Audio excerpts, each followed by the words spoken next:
The children's room of the library was very still. Once in a while a murmur arose at the delivery desk, or some squeaky-shoed small feet crossed from open shelves to reading table. Occasionally a helpful child leaned across to another and whispered, "That's a dandy book. Have you read the rest of them?" But all of these minor sounds were blended into the general effect of stillness and seclusion, and they did not even reach the ears of a small boy named Wendell, who bent over a large volume on one of the low round tables. He did not hear the footfalls nor the murmurs. He knew nothing of the rumble of traffic that rose through the windows. He was not even conscious of the gathering dusk, though the librarian began to snap on lights in dark corners. Wendell read on, giving an excellent imitation of a bookworm. Absorbed as he was in his book, you probably picture him as a slight, pale little chap, somewhat underweight for his 10 years, with pale cheeks, a bulging brow, large horn spectacles, completely immersed in a volume of Emerson's essays. Not at all. He had a round, brown face, a strong, lithe body, excellent arm and leg muscles, and nice brown eyes that were in unusually good condition because he never overworked them on school books. He had never opened Emerson's essays in his life, and the large volume that just now held his attention so completely was a book of fairy tales. Wendell never read anything but fairy tales unless it happened to be required reading at the select school for boys that he attended. In fairy tales he reveled. He read them in bed with a light on at night. He read them before breakfast and thus made himself late at school. He hid them behind his geography and study periods. He took them to Sunday school till his teacher found it out. He read them in the street when he went on an errand and greatly irritated traffic policemen by trying to cross the street reading. Altogether, it was proverbial in Wendell's family that he could always be kept out of mischief by a fairy tale. But oh, what low marks he did get in school! For he didn't like to study. He liked baseball and swimming and roller skating, but he didn't like the capitals of the United States, nor dates, nor fractions. Particularly, he didn't like fractions. Thoroughly entranced, he read on till another boy reached across in front of his page to get a book lying on the table. The interruption roused him. He glanced up, saw that the lights were on and the afternoon waning, reluctantly rose and returned his volume to the shelves, and sauntered out with 2 books of fairy tales under his arm. He strolled through the upper corridor with an approving glance at the great panel of the Muses, who looked to him like fairies on a large scale, but his goal was the delivery room at the other end with its wonderful paintings of Sir Galahad and the Quest of the Holy Grail, illustrations de luxe of one of Wendell's favorite folk tales. Long he lingered over Sir Galahad arriving at the castle of the maidens, and long he gazed on the old spellbound king. He sighed deeply as he left the room at length. Oh, to have lived in those days! Through a cross street he hurried along to the Esplanade. Here was a fairyland indeed, had Wendell but had eyes to see it. The sunset glow had not yet faded from behind the classic buildings on the river front, and twin necklaces of lights were strung between city and city. But it all seemed to the boy depressingly modern and unromantic. No suggestion to him of fairies or giants or witches or wishes. He walked along, still under the spell of his library reading, regretting that there was not enough light to read as he walked, hurrying home to open his fairy books. From the embankment he turned into an old-fashioned street on the slope of Beacon Hill and began to climb the heights. His great-great-grandfather had lived on that street, in Wendell's present home, in the early days when fashion first built up the hill. His great-grandfather and his grandfather and his father in turn had lived there through many changes, as fickle fashion turned to newer avenues. As Wendell paused in front of his house, a stern, square front with a door whose solidity and heavy brass knocker and sentinel side lights gave the impression that it had been put there to keep people out instead of to let them in. He was hailed by a friend across the street. Sammy Davis's father had a name that ended in Idsky when he lived in Russia, but after he came to America and moved into one floor of the decadent mansion next to Wendell's, the family had decided to give an American twist to the name, so Davis it had become. Sammy Davis crossed to Wendell. "Where you been?" "Library." "Get a book?" "Yep." "Let's see it." Sammy reached for the two books, grabbed them. Wendell grabbed in turn. Perfectly willing he was, of course, to show Sammy the books, but who doesn't resent having things grabbed? Sammy ran across the street. Wendell followed, chased, ducked when Sammy dodged. There was an upright stone post at the inner edge of the sidewalk, barring vehicles from entering a narrow blind court that opened opposite Wendell's house. Sammy dodged behind this, then out again, ran around in a circle and back to the post to dodge once more, then ran out again, then back to the post. The chase was prolonged, and I suppose that they encircled that post a dozen times. When Wendell at length secured both books, he vaulted up and sat on top of the post, which was roughly hewn and small on top, and not so very comfortable. Still, you could stick on. "I'll tell you, Sammy," he said. "You come over tonight and we'll each read one—" Oh, Jehoshaphat! He had suddenly remembered his homework. A double allowance of fractions because he had failed today. "Make it tomorrow night, Sammy," he said. "I've got homework tonight." A window on the fourth floor above was raised. A frowsy head stuck out. "Sammy!" called a strident voice. "Come in and eat." "So long, sorry to leave you," said Sammy, and departed upward, while Wendell sat and mused on the post. Once more he drifted away into memories of fairy tales. At length he shook himself with a heartfelt, though silent, "Gee whiz, I wish I were living in a fairy story right now, here in Boston," and slid down and went in to dinner.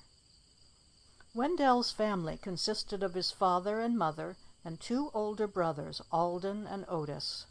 Just now there was also a visiting relative, Cousin Virginia, a sprightly young lady from New York, who tolerated Boston because it was only 5 hours from her delightful hometown.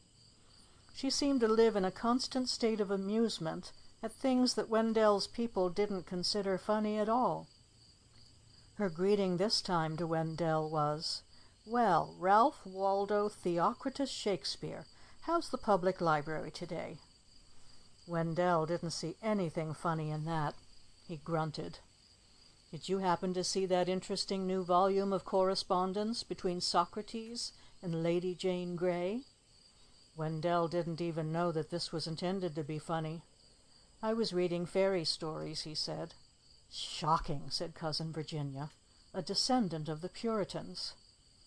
"As to that," broke in Wendell's brother Alden, who was a junior at Harvard, specializing in original sources, "the Puritans had some imagination. Look at witchcraft. Look at the wishing stone."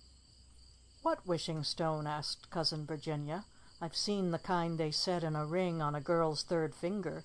Do you mean that kind?" This bit of levity fell flat.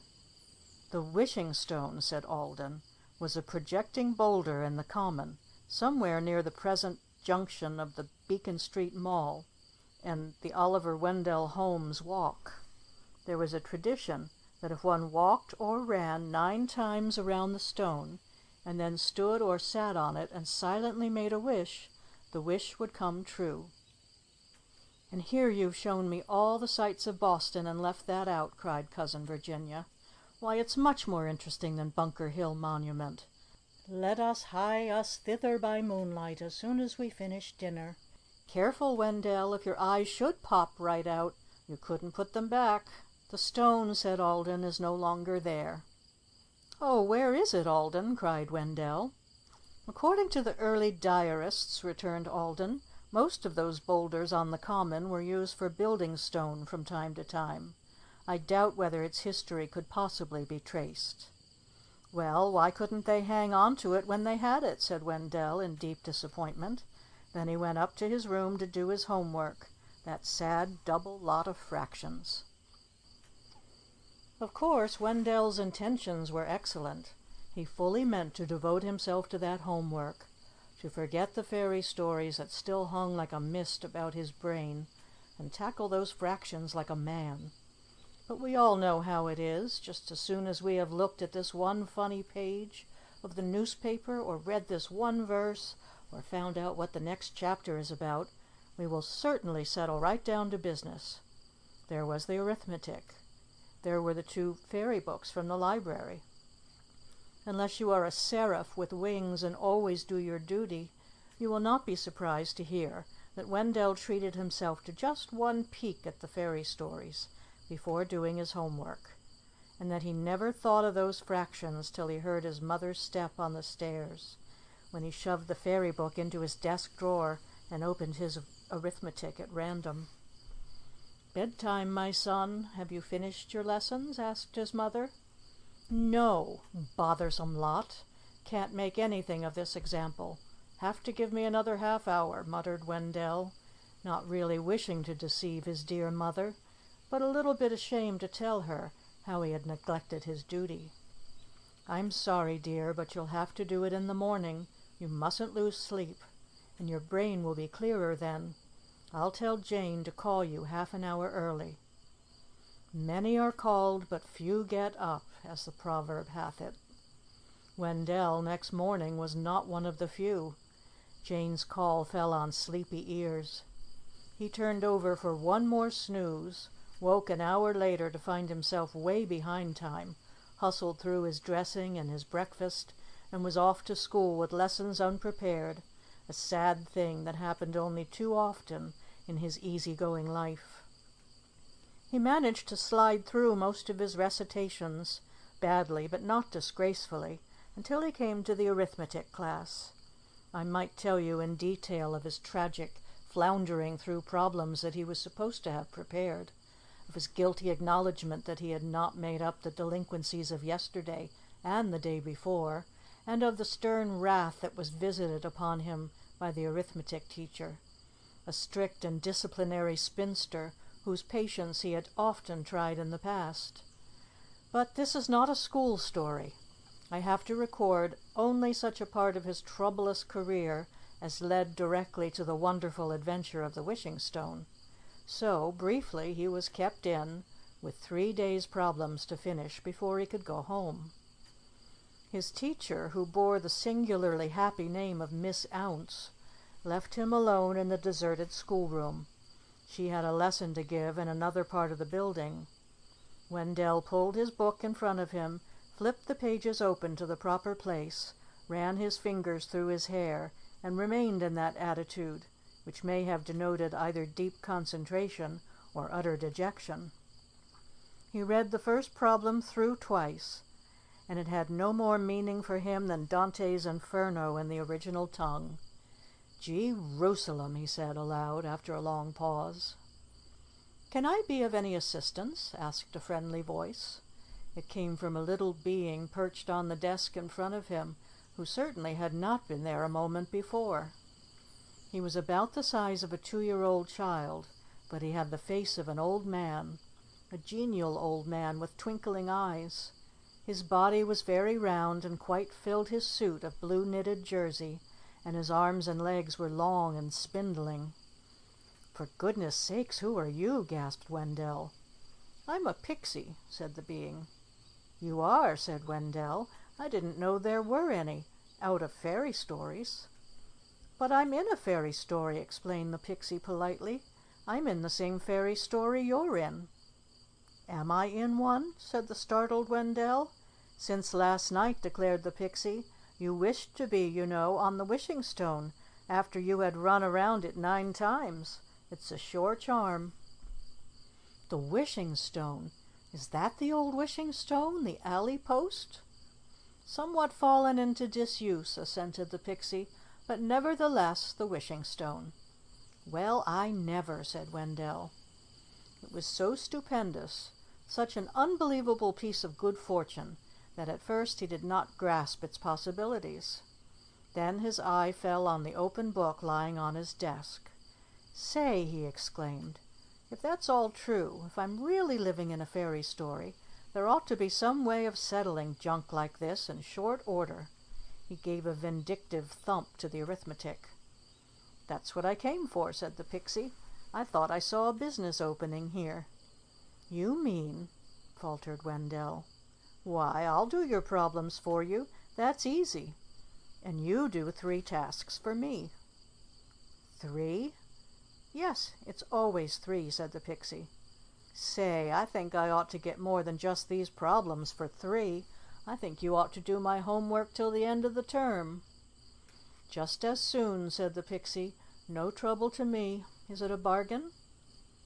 "But what will you want me to do?" said Wendell. "I don't know what I want you to do," returned the pixie. "How should I know? Take a chance. Be a sport." "All right," said Wendell. "I will. Here are the problems." "Look in your desk," said the pixie immediately. Wendell opened it. There lay 3 sheets of large pad paper covered with problems completely solved. Wendell's name and the date were written at the top in his own handwriting. The work was done neatly enough to pass, but not so excessively neatly as to arouse suspicion. "Well, you are some little fiend at arithmetic," pronounced Wendell with great relief. "Glad you are satisfied," said the pixie. "Of course, you understand that if you can't perform my tasks, you belong to me." "Well, I might as well belong to you as to Miss Ounce," ruminated Wendell. "Come on with your first task. I suppose it will be water in a sieve from the Charles River, or something like that. They always are." "I should say not," said the pixie with scorn in his voice. "That might be all very well for the old kobold that lives under Flagstaff Hill. It's just his style, in fact. He's using the same stuff he did when Merlin was practicing. No, I like to advance with the best thought of the time. I'm no back number. Trust me, I'll find something up to date." "Well, speed up," said Wendell. "What do you want me to do?" "How should I know?" said the pixie. "Give me time. I'll drop around tonight and let you know." Just as he was speaking, the door opened, and in came Miss Ounce, and maybe Wendell didn't jump. He started so conspicuously that Miss Ounce fixed him with an accusing eye and said, "Well, Wendell, up to mischief, I suppose, instead of doing your work." "No, Miss Ounce," said Wendell, noting with relief that the pixie was nowhere in sight, and promptly handed over his papers. Murmured Miss Ounce. "Very good. Might be neater. Everyone right, though. Now, Wendell, why is it that when you can do such excellent work as this, you have such a shocking daily record? Yes, shocking is the word." Wendell knew the answer to that, but he didn't give it. He took his lecture silently, standing first on one foot and then on the other, but his mind was on the magic task that the pixie was to set him, and as soon as he could, he slid out of the room. The pixie came that evening true to his word.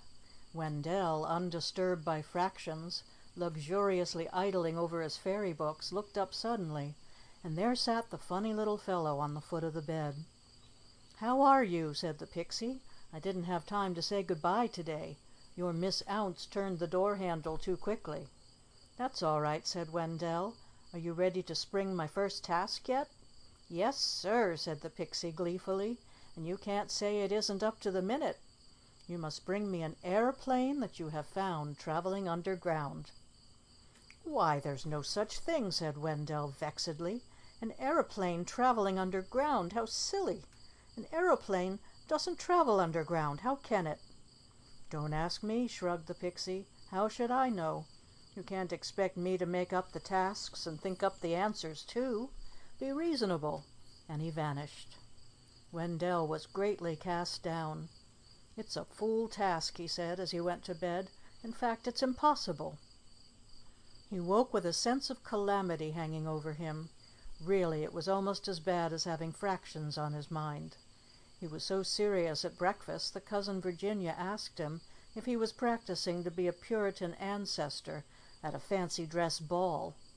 This levity seemed to Wendell ill-timed.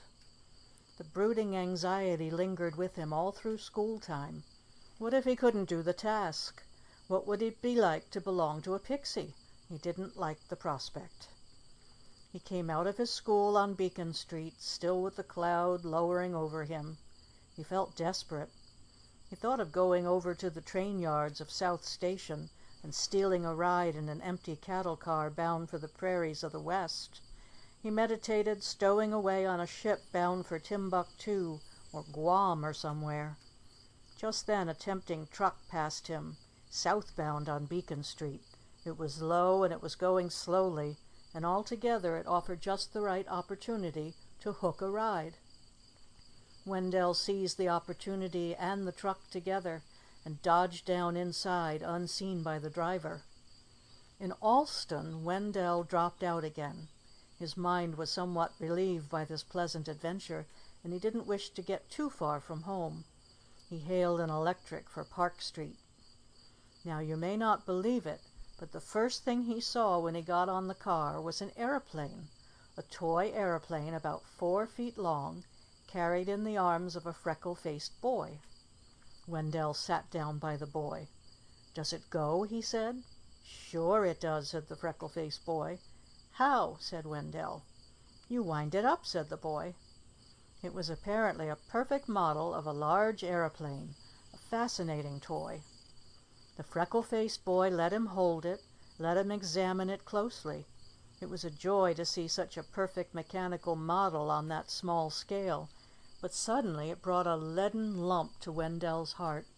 It reminded him of his impossible task. "Where are you taking it?" asked Wendell. "Home. I live in Medford." "Change at Park Street?" said Wendell.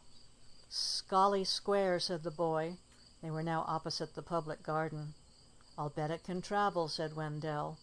"You've said it," replied the boy. "But," he added, grinning, as the electric sloped down into the subway, "this is the first time it ever traveled underground." Wendell nearly bounced from his seat. "Say," he almost yelled, "what'll you take for that aeroplane?" "Don't want to sell it," said the boy. "I just got it." "But if you should sell it," persisted Wendell. "But I ain't a-gonna sell it," said the freckle-faced boy. "But if you ever should want to sell it," reiterated Wendell. "Say, there's something you know you'd rather have." "Well, I don't know. What, for instance?" "I'll give you anything you like for it," offered Wendell, who was rapidly formulating a plan in his mind. "Wouldn't you like a gun now?" "I've got a gun," said the boy. "Don't you want a dog?" pleaded Wendell. "Is it a trick dog?" asked the boy. "Do you want a trick dog?" questioned Wendell. "Yes, I do." "Well, it is a trick dog," said Wendell. "Just you get out here," for meantime they were nearing Park Street, "and I'll show him to you. I live right near here." "What tricks can he do?" asked the boy. "You wait and ask him," said Wendell. Once out of the subway, Wendell left the boy on a bench on the common and sprinted across the green expanse in spite of the official sign, "Keep off the grass. If you want to roam, join the Navy." He shot round the corner of his street, circled the wishing stone rapidly 9 times, climbed on top of it, and said to himself, "I wish for a trick dog that will do any trick you tell him to." "Woof, woof," said an ingratiating voice near him, and there was the dog. He was of no special breed, just a lost dog breed of mongrel. But he had the look in his eye that means a dog will do anything in the world for you if he loves you. "Sit up and beg, old fellow," commanded Wendell, and the dog sat up with an excited little bark. "Heel," ordered Wendell, who had no time to lose, and the two chased excitedly through the streets to the common, and there, to Wendell's relief, waited the impatient boy with his aeroplane. "Here he is," said Wendell. "Here's your trick dog." The freckle-faced boy looked him over critically.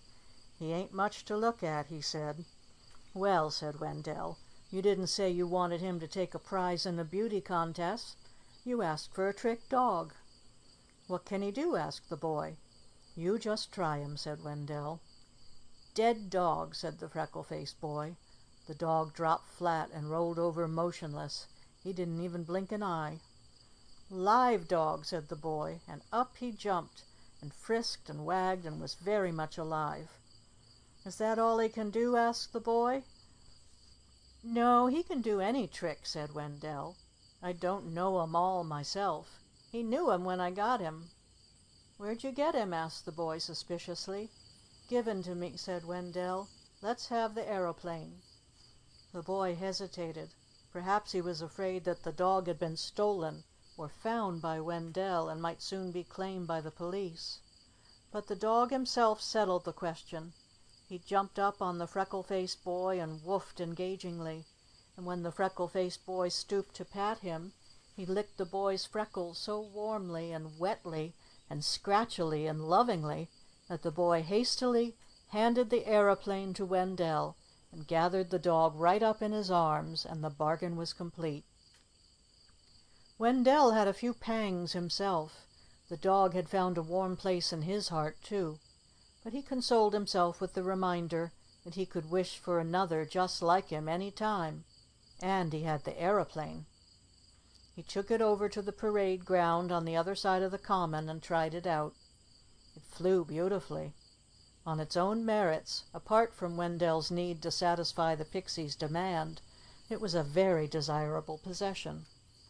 It struck Wendell as strange that whatever adventures the wishing stone had thus far brought him seemed to increase the number of things he had to wish for. He had never yearned for an airplane before, but now it seemed to him that he couldn't bear to part with this one to the pixie. Of course, he had often thought he would like a dog, but now that the wishing stone had brought to life this wagging, barking, loving morsel of a pup, Wendell was almost unhappy without him. He wondered if it would be that way all the time, if every granted wish would produce more ungranted ones. If that were so, it would really be happier not to begin the endless chain, not to have the first wish granted. That was the way it turned out in a good many of the fairy stories. The black pudding, for instance, on the end of the old woman's nose. The great truth was almost within Wendell's grasp for the moment, that it is not the attainment of a wish, but the effort to attain it that brings us happiness. That right activity, not idle possession, is man's happiest endowment. Wendell had his finger on this key to happiness, but as he was only a small boy flying a toy aeroplane, and not a great philosopher, he did not grasp the key, but let his thoughts wander to the pixie, who would probably be all ready with another task after dinner. When the pixie suddenly appeared that evening, sitting this time on top of the chiffonier, with his thin, long legs drooping over the drawers, Wendell said triumphantly, "Well, I got the aeroplane." He stroked it lovingly where it stood balanced on his desk. "Why, yes, it's an aeroplane all right," granted the pixie, "but it isn't traveling underground." "But it was when I found it," protested Wendell. "A boy had it in the subway." The pixie looked crestfallen. "I never thought of that," he admitted. "You win." "Tell me all about it," he added with some curiosity. Wendell told him the whole thing, but the pixie looked grave when he mentioned the wishing stone. "You're not using them up too fast, are you?" he said doubtfully. "That makes two, you know." "Two what?" said Wendell. "Why, two wishes. You only have three, you know." "Is that a fact?" asked Wendell anxiously. "I didn't know. Is that straight?" "Of course," said the pixie. "Everything goes by threes in fairy stories." "I'm afraid you're right," said Wendell gloomily. "I know I am," said the pixie. "Well, are you ready for the next task?" "All right. What comes next?" asked Wendell. The pixie brightened a bit. "I have a poser this time," he said. "You must find an acorn on Acorn Street." It was Wendell's turn to look crestfallen. As every Beacon Hill boy knows, Acorn Street is only 1 block long, or rather 1 block short, and there isn't an oak on it. In fact, there isn't a tree of any kind. There isn't room for one. The pixie looked delighted, but he tried to assume a nonchalant air to hide his triumph. He swung one knee over the other carelessly and tilted his chin. "Well," said Wendell, a bit discouraged.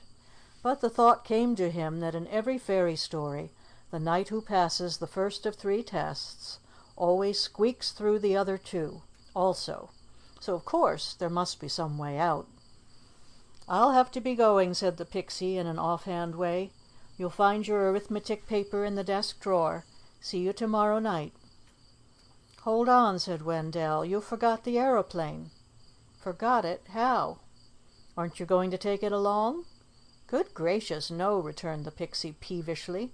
"I can't take care of all the truck I tell people to bring me. I don't run a junk shop. Keep it yourself. I don't want it." Now that was great luck for Wendell. It brought a large amount of pleasure into an existence which would otherwise have been most cheerless, for the unsolved problem loomed before him of finding an acorn on Acorn Street. He chose to go through Willow Street on his way to school next morning, which brought him, of course, to the head of Acorn Street. There was the neat little sign fastened on the brick wall, a bunch of 3 acorns and the name in artistic lettering. Evidently the creation of an artist's brain and fashioned by a master hand. Wendell had an inspiration. He would cut out one of those acorns and take it to the pixie as a last resort. Of course, he might be arrested and put in jail for mutilating a street sign, but after all his trouble, the pixie might not consider it an adequate acorn. Still, the suggestion was something to fall back upon. Standing at the top of the extremely steep slope which is Acorn Street, Wendell surveyed the prospect doubtfully. He saw a narrow cobblestoned roadway. On his left, a trim row of doll houses, each with its projecting doorstep and old-fashioned scraper, its spotless white door and shining brass knocker, and a narrow brick sidewalk where 2 thin people could just walk abreast. On his right, a long brick wall broken by neat back doors, and a still narrower brick sidewalk where only one very thin person could walk abreast. Nowhere was there a tree, nor room to plant a tree. There were a few straggling blades of grass between the cobblestones and between the bricks, but not a crevice large enough to accommodate a single acorn. A postman came along, whistling cheerily. Wendell stood off the brick pavement to let him pass. Perhaps the postman could help. "This is Acorn Street, isn't it?" asked Wendell. "Some people call it that," responded the postman jokingly. "Millionaire's Alley, I call it." "Why, are they all millionaires here?" asked Wendell. "Just about," said the postman. "And I knew this street when there were 3 families in every house, and the walls that black with dirt you could write your name on 'em in chalk. But these millionaire artists discovered it. Nuts, I call 'em, with their glass studios on the roof and their Packard cars that have to back out whenever the ice truck comes through." Wendell felt that they were wandering from the point. "But did you ever see an acorn here?" he asked. "Nope," said the postman. "No acorns here. They named it that, I guess, because it isn't big enough to be named for a full-grown tree, like walnut or chestnut. Peanut Street, I'd call it." "Well, I've got to get to school," said Wendell. He jogged down the short but precipitous length of treeless Acorn Street and so on to school. After school, as he started for home, the public garden tempted him, and he turned in from Beacon Street. It was a warm October day, and the garden wore an air of resuscitated midsummer. He sat down on a bench on the Charles Street side, facing the lake, which looked very attractive, although it was no longer bright with the little boating parties and slow-gliding swan boats of summer. A flock of doves, seeing Wendell settled to stay, fluttered down all around him for expected crumbs, and some busy little sparrows, who were always more alert than the doves and captured twice as much food, hopped along the path. Wendell felt in his pockets for stray provender, but without results. A gray squirrel, bright-eyed and bushy-tailed, loped through the rustling leaves. and ran up the bench that Wendell occupied. He had a very busy air, as of one who stops for a moment only in the midst of pressing engagements. A slight inadvertent movement of Wendell's sent him scurrying down again.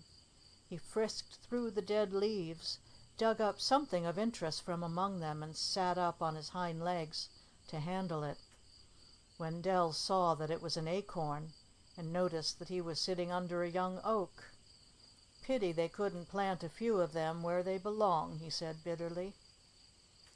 After the squirrel's desertion, he sat there a few minutes longer, but the pigeons, too, soon found that he had no picnic to offer them, and flew off in a flock to a small girl with bare knees, accompanied by a French bonneted nurse who had a whole bag of popcorn. He got up then, and, kicking the leaves before him, shuffled out to the wide entrance at Charles and Beacon Streets. A traffic policeman, very military-looking in trim khaki, was holding up the Charles Street traffic while automobiles spun up and down Beacon Street. Wendell, pausing on the curb, saw him suddenly check the Beacon Street traffic while still holding the Charles Street lines at bay. The large square expanse was quite clear, except for the khaki figure with both arms uplifted. Charles Street truck drivers prepared to speed up. Beacon Street automobilists craned their heads out to see what was delaying the long double lines. Foot passengers lining the curbstones looked impatient and watched the traffic man for the signal that did not come. Apparently he had forgotten what he was there for. Then a smile spread along the curbstone ranks, a smile that merged into a ripple of laughter quite unusual among self-contained Boston pedestrians, as the impatient waiters saw that the majestic khaki officer was holding up scores of important citizens to let one small gray squirrel cross the street. It was Wendell's little friend of the public garden, still intent on pressing business, who, unmindful of all safety-first rules, was taking a diagonal cut from corner to corner across one of the busiest thoroughfares of Boston. "I know that squirrel. He lives in Louisburg Square," Wendell heard a man say. "I know him by the look in his eye," which shows how cocksure of their own judgments some people are. The squirrel made the farther corner in safety. The traffic man gave the signal. The crowd surged forward, Wendell with them. He crossed by right angles to the squirrel's corner and saw that busy little beast frisking along Charles Street with the deliberate purpose of one who knows his goal, and then turning up into quiet Chestnut Street. Wendell followed him, as it was his direct route also, but it was not until the squirrel turned from Chestnut Street into West Cedar Street that Wendell saw with fast-beating heart that he carried in his mouth an acorn for his winter storehouse. If the squirrel should... oh, if only he should... Yes, opposite Acorn Street he paused.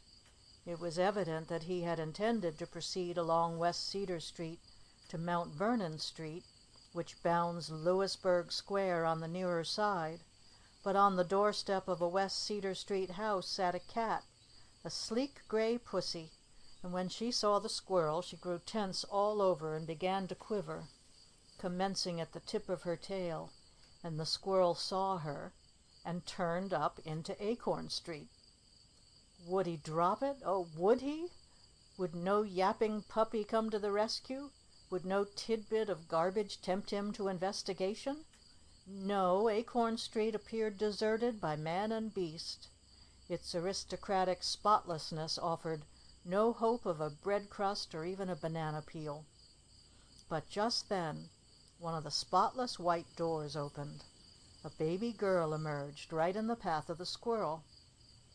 He was not alarmed. Baby girls had been a bountiful providence to him since his infancy, but this baby was a determined little maiden whose brain and hand worked in unison. Quick as thought, she grabbed the squirrel's beautiful bushy tail, and quite as quickly she loosed it, for the little gray chap dropped his acorn and turned his sharp teeth upon that plump little hand. Then, as he felt himself free, he scurried up the hill without stopping for anything, and turned westward toward Louisburg Square. When Wendell passed through the square, the acorn safe in his trousers pocket, the squirrel was still chattering excitedly on the branch of a tree, scolding everyone in particular and in general for the loss of his acorn. "It's a shame, old chap," said Wendell, pausing to peer at him through the iron railing, "but I'll bring you a bag of peanuts to make up for it, you old lifesaver, you." The pixie wore an air of quiet triumph when he appeared in Wendell's room that evening. So did Wendell. "Well," said the pixie, "did you give up this time?" "Not this time," said Wendell, quietly but with great enjoyment, and he fished the acorn out of his pocket and laid it on the desk in front of the pixie, who glared at it savagely. "Well," said Wendell, "are you satisfied?" "Oh, yes," said the pixie, ironically. "It's an acorn. I know an acorn when I see one, thank you. But there aren't any oaks on Acorn Street." "I know it, but a squirrel brought it all the way from the public garden and dropped it there. I saw him." "A common or garden squirrel?" asked the pixie incredulously. "Garden, when I saw him," said Wendell, "but he might live on the common for all I know." "Some nutty squirrel," said the pixie dejectedly, "to block my game that way." He sat fingering the acorn as if he hoped it would turn into something else. "Ah," he said, brightening suddenly, "but I've thought of something for the third test that's a sticker." "What is it, a postage stamp?" asked Wendell. "You won't feel so funny, young man, when you know what it is," said the pixie, glaring. "I suppose it's a beacon from Beacon Hill," said Wendell. "Now that's not bad," conceded the pixie. "I may use that sometime. No," triumphantly, "it's a frog from the Frog Pond." "Jehoshaphat!" exclaimed Wendell. "You've got me this time." The pixie grinned. "I certainly think so," said he. "For if ever a frog made its lair in the Frog Pond, it was long before the present memory of man. The Frog Pond is a pool on the Beacon Street side of Boston Common. In shape it is somewhat like a lima bean. It has a concrete bottom. Near one end there is a gushing fountain, and at the other a drain that keeps the water fresh. In warm weather hundreds of Boston children go swimming there every day, brown-skinned, black-eyed Italians, little Russian Jews, a small sprinkling of native Bostonians, quite a large handful of little Negroes, Parthians and Medes and Elamites, no doubt, and the dwellers in Mesopotamia, but never, never a frog. In winter, when the pool is frozen, it is a skating pond, and Flagstaff Hill, just above it, makes an ideal start for a sled to go whizzing down across the icy glare of the Frog Pond. Popular opinion has it that it was this very slide on the Common that was made famous in the winter of 1774 and 1775 by the contest between the youngsters of Boston and General Gage's redcoats, then quartered on the town, who tried to spoil the slide with sand and ashes. Instead of submitting timidly, the boys carried their complaint to General Gage himself, who assured them that they should be undisturbed in future, and said in comment, "How can we hope to beat the notion of liberty out of these people? The very boys breathe the air of liberty." Historical truth compels me to state, however, that the Frog Pond was not the scene of this interesting passage.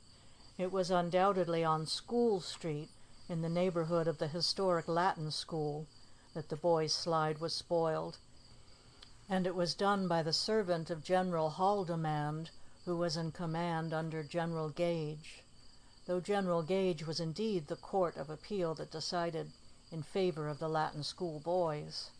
As to the servant, I think his idea was a good one, for I have disastrously tried to walk down School Street myself on an icy day. But if the Frog Pond was not the actual site of this historic strike for liberty, It may be called the direct spiritual descendant of whatever frozen pool had that honor. For the boys and girls of the Frog Pond in these modern days breathe the air of liberty, and the grown people of Boston know it, and the police know it. The Frog Pond, within close view of the Massachusetts State House, within 3 minutes' walk of Boston's financial center, and within a stone's throw of the shopping district, belongs exclusively to the youngsters. Any grown-up may occupy a bench on the walk and watch the fun, but he mustn't complain if he happens to get splashed. Neither must he object to large groups of girls and boys all around him struggling to exchange wet bathing suits for dry clothes without the shelter of a dressing room. The youngsters are required to put on their bathing suits at home, but after the swim, who can be expected to traverse blocks and blocks of city streets in a wet bathing suit? They do the best they can to create for themselves a privacy that doesn't exist. They bring newspapers and old blankets and sit under them on the grass to dress. They form close rings around each other at critical moments, and the mayor of Boston consents because he is very human and very sensible.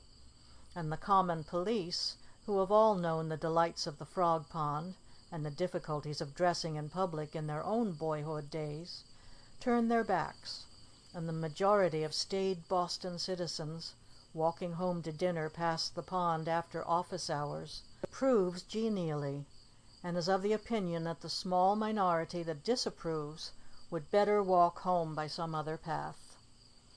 To the Frog Pond, then, Wendell bent his steps the following afternoon.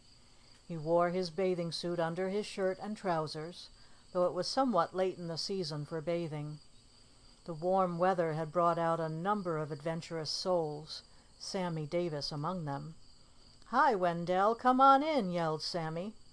"How is it?" asked Wendell. "Fine, warm as can be." Wendell didn't believe it. He knew the old trick of telling the newest comer how warm the water is. He stood undecided on the brick walk. "Seen any frogs in there, Sammy?" he asked.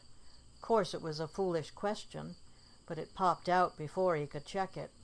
"Frogs? Naw," said Sammy, in exaggerated denial. "Frogs! Yeah," said the other boys, and hooted in derision. "I seen a frog," piped up a bright-eyed colored baby in a bathing suit, improvised from underclothes, who sat on the stone curb and paddled his wriggling brown feet in the water. "Seen a frog? Yes, like fun you did," jeered his big brother. "I did seen a frog," reiterated the baby. "There on the grass. There he is now." Wendell looked where the brown finger pointed. Could he believe his eyes? There on the grassy slope of the hill below the soldiers' monument actually sat and blinked a green and speckled frog. The brown baby and Wendell were not the only people who had seen him. A shout went up from the water, and at the same time an echoing shout arose from a group of small boys who were climbing around on a captured German tank on the crest of the hill. The boys on the tank began to scramble down. The frog sat and blinked stupidly.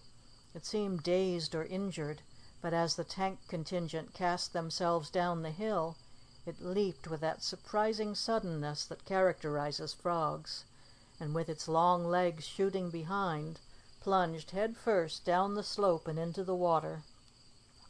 For the first time within the memory of this generation, there was a frog in the Frog Pond. Wendell cast off his clothes and shoes and shot in after it. Phew, but the water was cold! And how to locate the frog? A needle in a haystack couldn't compare with it. Excitement reigned in the Frog Pond. Everyone gave chase. The water was not clear enough to show the reptile plainly, but occasional glimpses of it spurred on its hunters. They made futile grabs below the water. They swam and dove after that frog. Several times some boy's hand closed over it, only to find its slippery length wriggling through his fingers. At length it was captured by Izzy Icklebaum, who brought it triumphantly to the surface and held it in a tight grasp. "Oh, Izzy, give it to me," begged Wendell. "I'll give you anything you want for it." Izzy lent a businesslike ear to this offer. "You will, eh?" he said, showing a large degree of interest. "Will you give me your aeroplane?" In spite of his deep regret, there was not even a moment's hesitation on Wendell's part. "It's yours," he said. "Here, give us the frog here in my stocking. Put your hands way in with him. That's the big idea. Now I've got him." Released by Izzy, the frog gave a futile leap, only to find itself entangled in the stocking foot. The capture was complete. Wendell put on his clothes over his wet bathing suit, slipped his feet stockingless into his shoes, slung the frog over his shoulder, and started for home. "I'll come in for it this aft," shouted Izzy after him. "Right-o," returned Wendell over his shoulder, and sped on, his heart lightened of a tremendous burden, the last of the 3 tasks accomplished. True to his word, Izzy came over an hour later and bore off the aeroplane. Wendell tried not to care. He pinched the frog gently through the stocking to make sure it was there, and anticipated the pixie's disappointment. The pixie certainly was surprised. Wendell handed him the stocking and told him to feel inside, and when the pixie's hand came in contact with the cold, smooth skin of the frog, it gave the pixie his first shock. He got his second when Froggy, catching a glimpse of light through the opening, leaped violently out, almost in the pixie's face. "Well, I suppose that's settled," said the pixie, when the frog had finally come to rest in a corner of the room. "You really found it in the frog pond?" "Yes, I did," said Wendell, "really and truly. So now I've finished the tasks, I'm glad to say." "Well, I must say it's a great relief to me," returned the pixie. "I never do know what to do with boys when I find them belonging to me. It's a great responsibility. I'm glad I'm not a mother." In spite of his relief, the pixie continued to look gloomy and to fiddle uneasily with a pencil on Wendell's desk. At last he broke out, "Of course, I'm not doubting your word, but you know and I know that you couldn't find a frog in the frog pond because there aren't any." "But this one really was," said Wendell, distressed to see that the pixie was not quite convinced that he spoke the truth. "I saw him jump in myself, and Izzy Icklebaum fished him out." "Well, it's very fishy. I can't account for it," said the pixie. He remained in a brown study for several seconds. Then a bright thought illuminated his little old face. "I have it. I bet I have it. Which side did the frog jump in from?" "Why, it came jumping down the hill from the Soldiers' Monument. When I first saw it, it was near the top of the hill." "Of course it was!" cried the pixie, slapping his leg. "That's where the old kobold lives. This is just like his work. He never had an original idea in his life." "You mean?" questioned Wendell. "I mean this isn't a real frog at all. It's a person changed into a frog. By enchantment, you know. He's always doing it, pulling that frog stuff. Why, I can count 1, 2, 3, 7 times, anyway, he's used that same spell since Cinderella's godmother first suggested it. I should think he'd be tired of it himself." The frog sat and blinked at them with its goggle eyes. Wendell didn't like its stare. He began to feel uneasy. Suppose it was enchanted? Suppose it should go back to its natural shape? He somehow felt sure he shouldn't like that shape, whatever it might be. "Of course, this complicates things for you a bit," said the pixie briskly. "For me?" faltered Wendell. "Yes, you'll have to break the spell, you know. You seem to forget this is your fairy story, young man." "But how?" queried Wendell. "It seems to me this business of living in a fairy story is just nothing but getting out of the frying pan into the fire." "Well, you wished it, you know," said the pixie. He uncrossed his legs, crossed them the other way, gazed around the room, hummed a little tune. He seemed to be washing his hands of all responsibility. "Sometimes if you throw a frog against a wall it will do it," volunteered the pixie. He spoke as if he had no interest in the matter. "Do what?" asked Wendell. "Break the spell, of course." Wendell hated to do it. He didn't like the frog, to be sure, but that was no reason for hurting it. However, he advanced, under the compulsion of the pixie's words, grasped the smooth, cold creature, and hurled it against the wall, then jumped back, startled. In place of the frog, before him stood a beauteous maiden. She had a dazzlingly clear complexion, big infantile blue eyes, and a wealth of golden hair, which she wore so as to conceal her ears. She was dressed simply but charmingly in a sport blouse and skirt, silk stockings, and low shoes. "Jumping caterpillars!" ejaculated the pixie. "I guessed right." "You are naturally surprised," said the beauteous maiden, in a low, melodious voice, "to see me in place of that odious frog. I cannot tell you how grateful I am to you for giving me back my natural form, though it can only be for a brief time." "Have a chair," said Wendell, as soon as he could recover from the shock. "Thank you," said the maiden, seating herself and gracefully crossing one knee over the other. "As the story of my life is a long one, and my time is short, I will begin it at once. Once upon a time there lived a maiden who was so beautiful and so good that everyone loved her. That maiden, of course, was myself. While I was still an infant, my mother died, and my father married again. He chose for his second wife a woman who had a daughter of my own age. For many years we were a happy household, but after a time my stepmother was transformed into a cruel witch by the magic charms of an old kobold." "Hold on!" cried the pixie. "Does he live under Flagstaff Hill on the common?" "He does," said the beauteous maiden. "There! Didn't I tell you this thing was mixed up with him?" said the pixie, turning triumphantly to Wendell. "I can always pick out his style." "The old kobold," went on the beauteous maiden, "gave my stepmother 3 magic gifts. The first was a cloak that rendered the wearer invisible. The second was a cap, and whoever put it on could read the thoughts of those about him.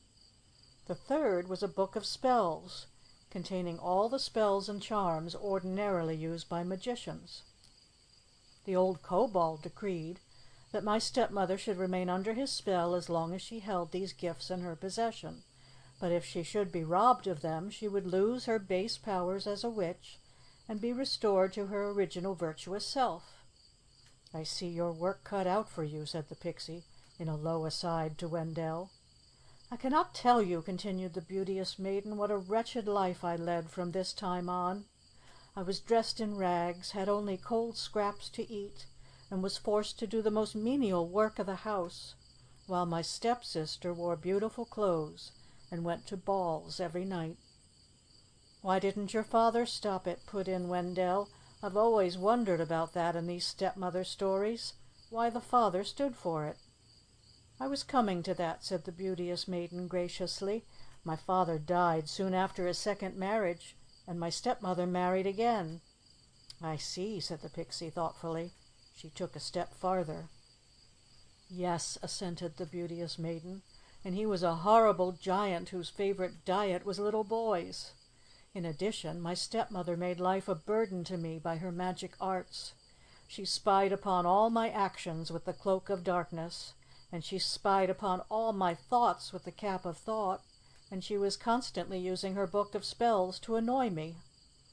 When I was making doughnuts, she would change the rolling pin into an eel, which would wriggle away from me, and annoying things of that kind. My stepsister, too, once as dear to me as my own sister could have been, seemed to come gradually under the kobold's spell. While everyone admired and loved me for my youth, innocence, and beauty, she was so jealous that she constantly sought to do me an injury. At length matters came to a climax. One of the Boston papers held a beauty contest, and all unknown to me a good neighbor sent in my photograph in competition. It had been advertised that the winner of the contest would be offered a contract with one of the moving picture companies as a prize, but I knew nothing of it. Judge, then, of my surprise and delight when a reporter for the paper called to say that I had won the competition, and with it the contract as a movie star. But my joy was equalled only by the rage of my cruel stepmother and the jealousy of my ugly stepsister. They resolved that I should never sign that contract, and my stepmother sent me at once with a letter to be delivered to the old kobold, requesting him to put the bearer to death. This horrible design would doubtless have been carried out, but on the way to Boston I sat down to rest for a few moments in the Fenway and fell asleep. While I was asleep, a Metropolitan Park policeman happened that way and stood transfixed at the sight of my beauty. Noticing the letter, which I held in my hand, he took it, opened and read it, and was shocked beyond measure at the dreadful fate designed for me. He cast about for means to avert it, and at length wrote another letter requesting the cobalt to change the bearer into a fairy, and substituted this letter for the original one. Soon after, I awoke and went on my way, all unconscious of these events. I presented the letter to the cobalt, who immediately used his magic charm to transform me. Unfortunately, the policeman did not write a very legible hand. The kobold read "frog" for fairy, and changed me to the horrible form in which you first beheld me. "There's a lesson for you, young man," said the pixie severely. "You don't write any too good a hand yourself." "My time is short," went on the beauteous maiden. "The courage and devotion of my rescuer," she turned a sad little smile on Wendell, who wriggled uncomfortably, "has made it possible for me to resume my natural form for a short time in order to tell my story. But soon I must return to the shape of a frog, so I will tell you of the further task that lies before you. You must go alone at midnight to the hill where the cobalt dwells, and summon him forth by saying these magic words: 'Green hill, open to me. I would the wise old cobalt see.'"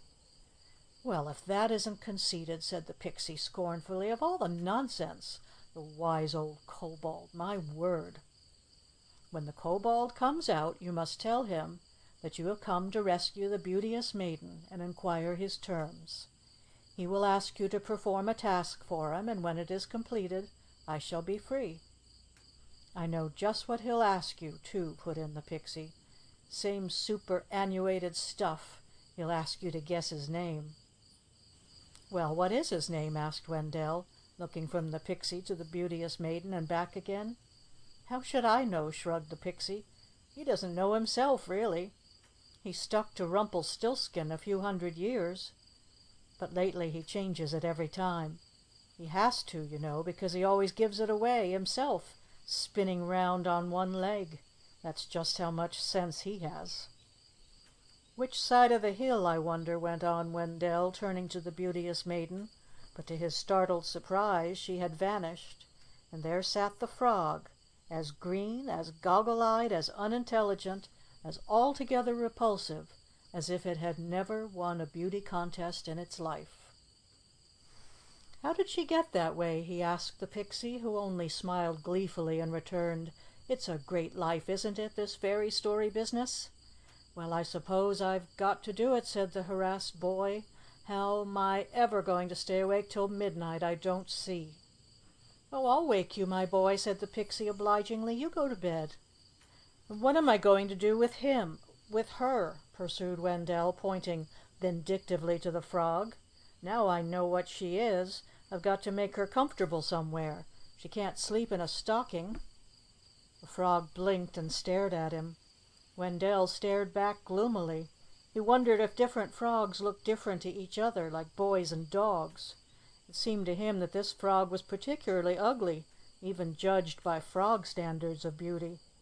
Well, poor thing, that was probably the kobold's fault. "I know what I'll do with her," he said. "I'll put her in the guest chamber for the night. She'll like that. Virginia's away overnight." It wasn't very easy to catch the frog. It eluded Wendell with long-legged leaps, but Wendell cornered it at last, with the help of the pixie, and carried it, its little heart pulsating with fright, to the dainty room that Cousin Virginia occupied, and tucked it into bed. "One good job done," said Wendell to himself. "I won't have to sleep with that in the room tonight." "Well, old chap, I guess I'll go to bed now," he said, yawning to the pixie. "And if you will call me, say about 11:30, I'll be much obliged." As he slid under the bedclothes and sprawled out in solid comfort, his foot touched something cold, clammy, repellent. He barely repressed a shriek. He threw back the bedclothes. Yes, the frog again. "Now, how did he ever get there?" cried Wendell in bewilderment. "I'm sure he couldn't open the door. It is magic, for sure." "She, you mean. You can't shake her," rejoined the pixie maliciously. "It's your fairy tale, you know, and you are the rescuer." "Well, what shall I do with her now?" asked Wendell in despair. "Do you suppose she'd stay here if I went into Cousin Virginia's room?" "Not for a moment," said the pixie. "I tell you, you put her under the down puff on the foot of the bed, and I'll keep an eye on her." It seemed about 5 minutes after Wendell was in bed when he awoke suddenly and found that the pixie was pounding him severely. "Hold on, hold on!" he called. "What's the matter?" "The matter is, I've been trying for the last 10 minutes to wake you," said the pixie, exasperated. "The Sleeping Beauty had nothing on you. Hurry up now, or you won't get there at midnight." Wendell tumbled into his clothes and tiptoed as noiselessly as in him lay down the broad old-fashioned stairs, and still another flight to the basement. He did not dare risk the noise of the front door, so he emerged from the kitchen into the back alley, and thence to the street. Not a person was in sight, only a black and white cat prowled the gutters. A strange silence covered the city. Even the surging, seething roar of West End children at play, which rises all the evening, was stilled. Wendell's running footsteps, beating rhythmic time on the brick pavement of old Boston, alone broke the stillness. No traffic policeman presided over Beacon Street. He gained the Common, skirted the Frog Pond, and faced Flagstaff Hill, and brave boy though he was, he did tremble in his boots. The frequent electric lights along the thoroughfares that bound the Common drew glowing lines of light around it, and there were bright lights at the intersection of the walks, but here, on the gentle slope of Flagstaff Hill, under the tall elms, a great black shadow lay. No Boston boy, born and reared among the historic traditions of the Commonwealth, but knows the somber legend of this site, that under this soil lie buried the Quakers and the pirates whom Puritan zeal executed on this spot in the early days of the colony. Cold chills ran up and down Wendell's spine as he stood here in the shadow and listened for the stroke of midnight. Presently it boomed forth from the old church on Mount Vernon Street, the same metal voice that struck the hour to the poet Longfellow when he stood on the bridge at midnight. Now was the fateful moment, and do you know, whether it was magic or whether it was scare, I can't say. But Wendell couldn't, for the life of him, remember that charm that was to summon the cobalt.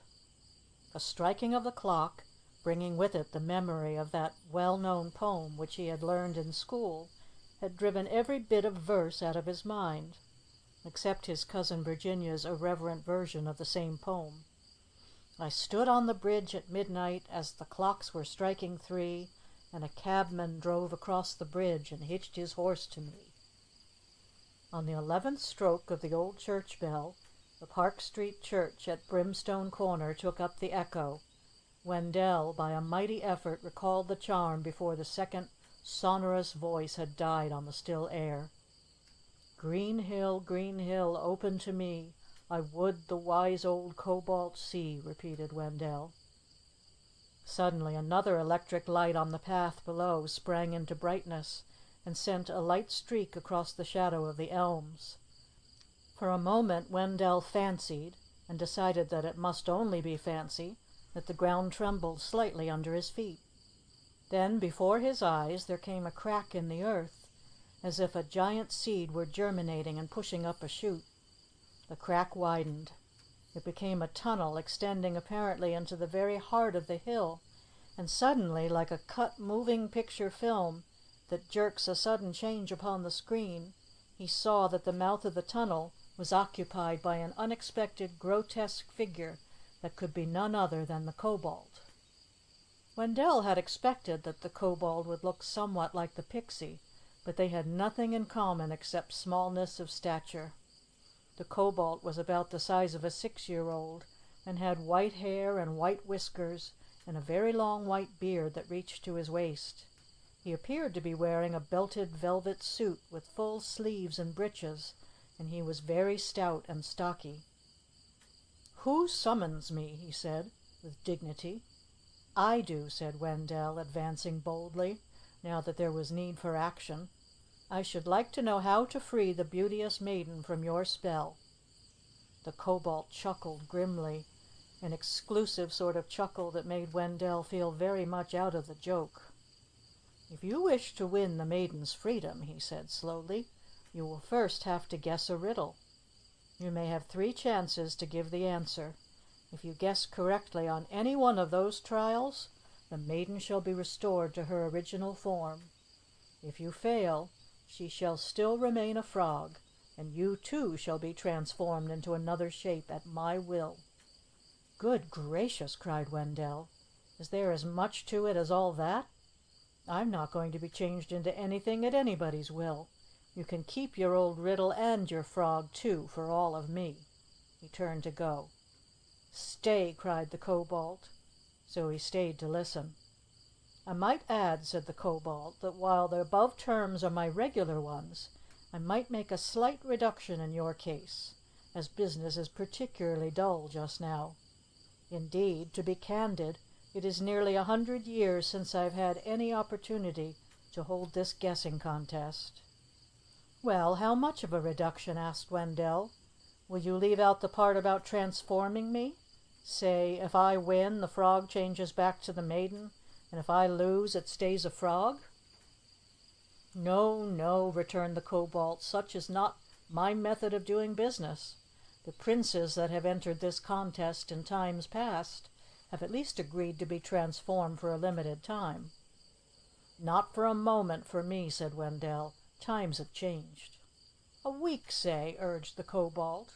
"I tell you frankly, I shall not release the maiden for less, and if she is not released before 1 more year is run, she will be turned into a loathly dragon for life."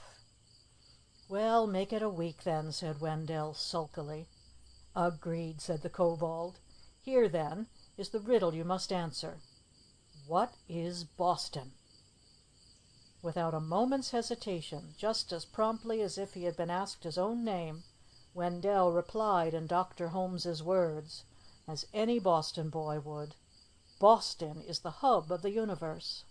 "Wrong, wrong!" chuckled the kobold maliciously. "I knew you'd say that. But there is another answer."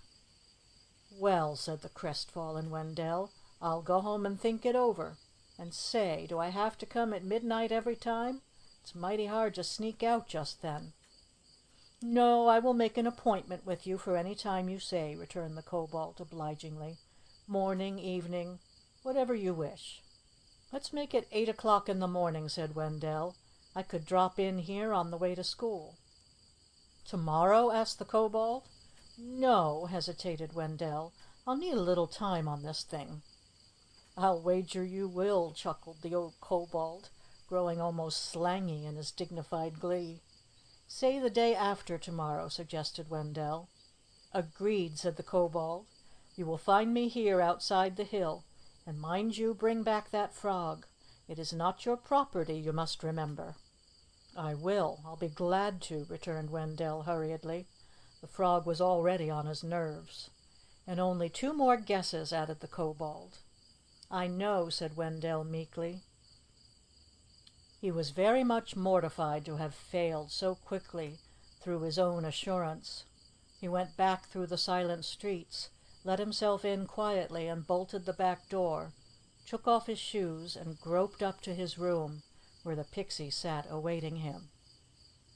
"Well, you deserve to lose," said the pixie, when he had heard the whole story, answering right off like that on the spur of the moment. "You have to think these things over a bit. Besides, the hub has been moving slowly westward since Holmes's time. It's nearer Chicago now, I believe. But what did I tell you about old White Hairs? Isn't he a back number? Trying to do business in the 20th century the way he used to do it with those princes in slashed doublets. Why doesn't he wake up and hear the birdies sing?" "How's the frog?" asked Wendell anxiously. "An awful nuisance," responded the pixie frankly. "I think she's thirsty, but she won't drink." "Oh, they can't drink, you know," explained Wendell. "They take it in through the skin. That mug is too small. Here, I'll fill the basin and put her in." That seemed to content the frog. It sat and soaked and absorbed and goggled at Wendell, who regarded it moodily. "If I can't do anything more for you," said the pixie, "I'll move on. Hope you guess the riddle." "Thanks, old fellow," said Wendell soberly. He was very sleepy and discouraged, but the frog looked a bit cheerier. Hardly was Wendell in bed when he dropped off to sleep, and 5 minutes later, blop! The frog leaped from the basin and landed on the boy's face, all wet and soggy and cold. Wendell, half asleep, struck out in self-defense and landed a whacking blow on the poor reptile that sent it halfway across the room. He realized instantly what he had done, and much ashamed of himself, he turned on the light, located the panting frog, and tucked it under the down quilt at the foot of the bed. Bitterly he regretted that he had not made an appointment with the kobold to return the creature the very next morning. When he had left for school, he hid the frog away again in his stocking in a chiffonier drawer, but even his preoccupation with the Boston riddle did not entirely obliterate his uneasy fear that the frog might escape or be turned out of the house in his absence, and thus plunge him into some other awful rescuing problem.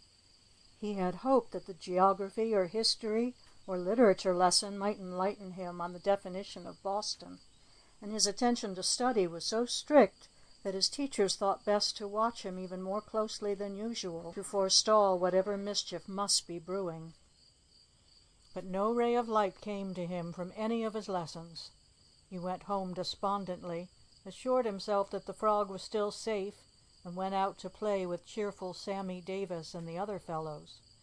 It seemed a long while since he, too, had been a carefree, whistling boy, with no greater anxiety than being kept after school for fractions, or being chased by Sammy's cross janitor. He had almost forgotten his troubles when he went in to dinner, but as soon as he ascended to his room to study, they all came back, for there sat the frog on his table, popping its eyes out at him most unpleasantly. "I guess I'll study downstairs," he thought. "I'll have the library to myself tonight.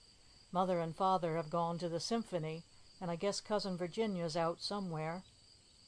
He settled down comfortably in the library and was getting on famously with his lessons when the bell rang and a masculine voice asked for his Cousin Virginia. She came down presently, and a lively conversation began in the front room, just out of sight but not out of sound of Wendell. He managed, however, to keep his mind on his work, for it was very silly talk and not at all interesting. The man was a Harvard student from New York, and they chattered on about strangers to Wendell, whom they knew in common. "Do you like Boston?" Wendell heard the man say, and Virginia's clear and rather high-pitched voice answered, "Of course I like Boston. I'll put it more strongly. I thoroughly enjoy Boston. I never supposed any place could be so historical, so absolutely, thoroughly, naively, unselfconsciously historical. Why, even little Wendell—" "She needn't little me," thought Wendell savagely. "Invited me to see a play he was to be in school, and what do you suppose? It was revolutionary, all about hiding away a wounded soldier, with allusions to the British encamped on Boston Common and the tax on tea. I don't believe Boston knows anything has happened in history since the Boston Tea Party." "You've said it," said the young man, who seemed to admire Virginia very much. "And their holidays," went on the foolish girl. "When I was here last spring, I went out to shop on the 19th of April, and would you believe it, the shops were closed. Patriots' Day, if you please. when the farmers fired the shot heard round the world. I came in and said to Auntie, 'Do you by any chance have a holiday in Boston on the 4th of July, Auntie?' 'Why, yes, dear,' she said, 'of course.' I said, 'But why? It isn't Emerson's birthday, is it?' And she said, 'Why, my dear, you must know it is Independence Day.' 'Oh, yes, Auntie,' I said, 'but why celebrate it in Boston? That little event was pulled off in Philadelphia. Hasn't Boston enough?' 'Ha, ha,' laughed the young man, 'that was a good one on Boston.' 'But the greatest pleasure I've had is the baked beans,' she went on. 'Pleasure?' echoed the young man. 'No pleasure, surely.' 'Oh, I mean mental pleasure, to find they really are, you know, and not merely a myth. Of course, I believed before I came here that they existed here, but as an occasional article of diet, why, they are a religious rite, an article of faith, every Saturday night.' 'Yes, and every Sunday morning breakfast at my boarding house,' groaned the young man. 'Impossible! Inhuman!' said Virginia brightly. 'Inhuman, but true,' moaned the young man. Wendell thought he had never heard such idiocy in his life. Delicious baked beans! 'But they not only eat them, they take them seriously,' Virginia's silly little voice ran on. 'I made a light and unworthy remark to one of Auntie's friends about the sacred bean. She looked at me compassionately and then said gravely, "We always bake them with a small onion in the bottom of the pot." Yes, I don't know who said it first, but it is absolutely true that Boston is a state of mind." Wendell, listening with the utmost scorn to these trivialities, was suddenly brought up short. Boston is a state of mind. 3 rousing cheers for Cousin Virginia. He went to bed happy that night.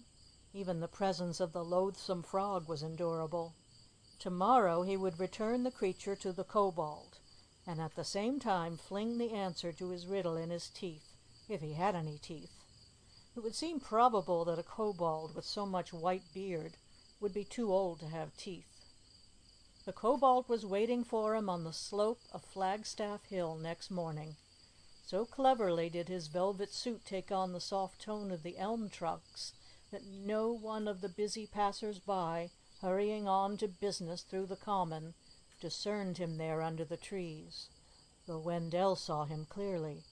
Or was it that he made himself invisible to other eyes? "I've brought your frog," said Wendell, drawing a long breath. He handed the stocking over to the kobold, and the frog leaped out and vanished among the fallen leaves. "What is Boston?" asked the kobold mockingly. "Boston," said Wendell with assurance, "is a state of mind." "Wrong, wrong!" jeered the kobold, and was no longer there, but a little breeze rustled in the elm trees and brought a faint hissing message to Wendell's ears, just as the rushes whispered the fatal secret of the barber of King Midas. One more chance. One more chance. Several days passed by. No inspiration came to Wendell. The pixie had no suggestion to offer, only unsympathetic criticism. You might have known that was too subtle for him. He's no deep thinker. I could have told you. His mother grew anxious. "You mustn't study so hard, dear," she said. "You should have been out playing with the boys instead of poring over that memorial history of Boston this afternoon." "Yes, I know it is fascinating reading, especially the earlier chapters, but you must think of your health, dear." Cousin Virginia looked at Wendell solicitously, and Wendell knew she meant to be funny again. This was Saturday evening, and the family had just settled down in the library with the transcript, each with a section. Alden had the news, Otis the sporting page. His father was perusing the editorials. His mother was reading the religious items. Cousin Virginia dabbled a few moments in the theatrical columns, like a canary unwilling to get wet all over in his china tub, and then laid down her section, suppressed a yawn, and said, "Why does all Boston find its greatest dissipation Saturday night in reading the Saturday evening transcript?" "Habit, pure habit," growled Alden, without raising his eyes. "Not altogether habit," said his mother, gently and seriously. "The transcript, Virginia, is quite different from any other paper. It is reliable and conservative and sound. You know, Virginia, her uncle looked up for a moment with a twinkle in his eye, good Bostonians always make a point of dying on Friday so that their obituaries can go into the Saturday Evening Transcript. No, that is consistent, laughed Virginia. But even the Boston children quote it. I saw the funniest little chap as I was crossing the common today. A short, fat little fellow having a lot of fun with a false beard and whiskers. He was twirling around on one leg, to get dizzy, I suppose, and chanting loudly something like this that didn't make any sense. The boy will soon belong to me, unless the transcript he should see. Ha ha, the editorial page he'll never read until old age. Would you believe it? I never would, outside of Boston. Wendell listened no further. He could hardly wait for his father to drop the editorial section. What a foolish old cobalt, giving the whole thing away, just as the pixie said he always did. Thank goodness. Wendell remembered how his nature study teacher had told the class that even the smallest and humblest of creatures has undoubtedly some place in the scheme of things. Even Cousin Virginia had a use in the world, it would seem. After a long while, Wendell's father laid down the page, and Wendell picked it up inconspicuously, but not too inconspicuously for Cousin Virginia's keen, laughing eyes. "Nice little Boston, Wendell," she whispered to him. "The family picture is complete." Wendell read the page through carefully, every word, the weather, the leaders, the paragraphs, the nomad, letters to the editor, facts and fancies, the deaths and the advertisements. Not one word that gave light on the definition of Boston. Wendell sat in a brown study. Presently he went up to his room, hoping the pixie would be there, and sure enough he was. "Sounds very probable," was the pixie's comment, after Wendell had laid the facts before him. "Of course it doesn't have to be tonight's transcript. In fact, it couldn't be. It must have been before he put the riddle to you, anyway. I shouldn't be surprised if you'd hit the bull's-eye this time. That's just the kind of riddle he'd propose, something he read in the paper. That's just the kind of mind he has. There are some people like that, you know, who think if they see it in the paper it must be true." "Then," said Wendell, "you'd advise looking through the old transcripts till I find it? I could do that, I guess, at the transcript office." He had to wait till Monday, of course. Monday afternoon he went down directly from school to the transcript building, which, fitly enough, occupies the historic site of the birthplace of Benjamin Franklin, the great journalist. The transcript people were most courteous and put their files at Wendell's disposal. Through editorial page after page floundered Wendell, and if only he could have understood and remembered half that he read, he would have emerged from the newspaper office a complete specimen of the well-read Boston boy, such as his cousin Virginia pretended to believe he already was. It was nearly dusk before his heart was lightened by a definition of Boston, this one from the pen of Oliver Herford, whom, of course, Wendell recognized as a delightful contributor to St. Nicholas. Mr. Herford, it seemed, was originally a Boston man, though now dwelling in the outlands, and, said Mr. Herford, Boston is a center of gravity almost entirely surrounded by Newtons. It sounded like sense, though naturally Wendell didn't quite understand it at first. After he had read it several times, he began to see the point. Encouraged by the views the pixie had expressed, Wendell decided to stop right in at the Cobalt's on the way home. If he wasn't on the slope of the hill, or if he remained invisible there, doubtless the spell that worked before would bring him to light again. But Wendell found no need to use the spell, for the little old Cobalt was out in plain sight, at least in plain sight of Wendell, though no one else appeared to notice him in the dusk of evening. His eye lit up mockingly as Wendell approached. "I've got it this time," said Wendell. "I found it in the transcript." "Oh, did you?" said the little old chap, with less assurance than he had shown before. "What made you think of looking there?" Wendell decided not to tell him. "Oh, I read the transcript pretty regularly," he said. "This is the answer. Boston is a center of gravity almost entirely surrounded by Newtons." "You are right," groaned the kobold. "You are right," and gnashed his teeth. Wendell was much interested, as he had heard of gnashing one's teeth but had never seen it done before. Besides, it cleared up that doubtful point in his mind as to whether the white-bearded kobold had any teeth. When the kobold had finished gnashing, he asked Wendell very respectfully, "By the way, can you tell me what it means?" "It's perfectly clear," said Wendell. "You know the Newtons around Boston, West Newton and Newton Center and so on. And Isaac Newton was the man who discovered the law of gravity, of falling, you know. And some people do think there's a lot of gravity in Boston. Grave conversation, I mean. I have a cousin from New York who thinks so. So it's a fairly good joke, you see." "No, I do not see," returned the kobold, grasping his head in both hands. "But it does not matter, I assure you. I shall not use it again under any circumstances. It is too ultra-modern. You may not have guessed it, but I am a conservative." "I guessed the riddle anyway," maintained Wendell. "So where's the maiden?"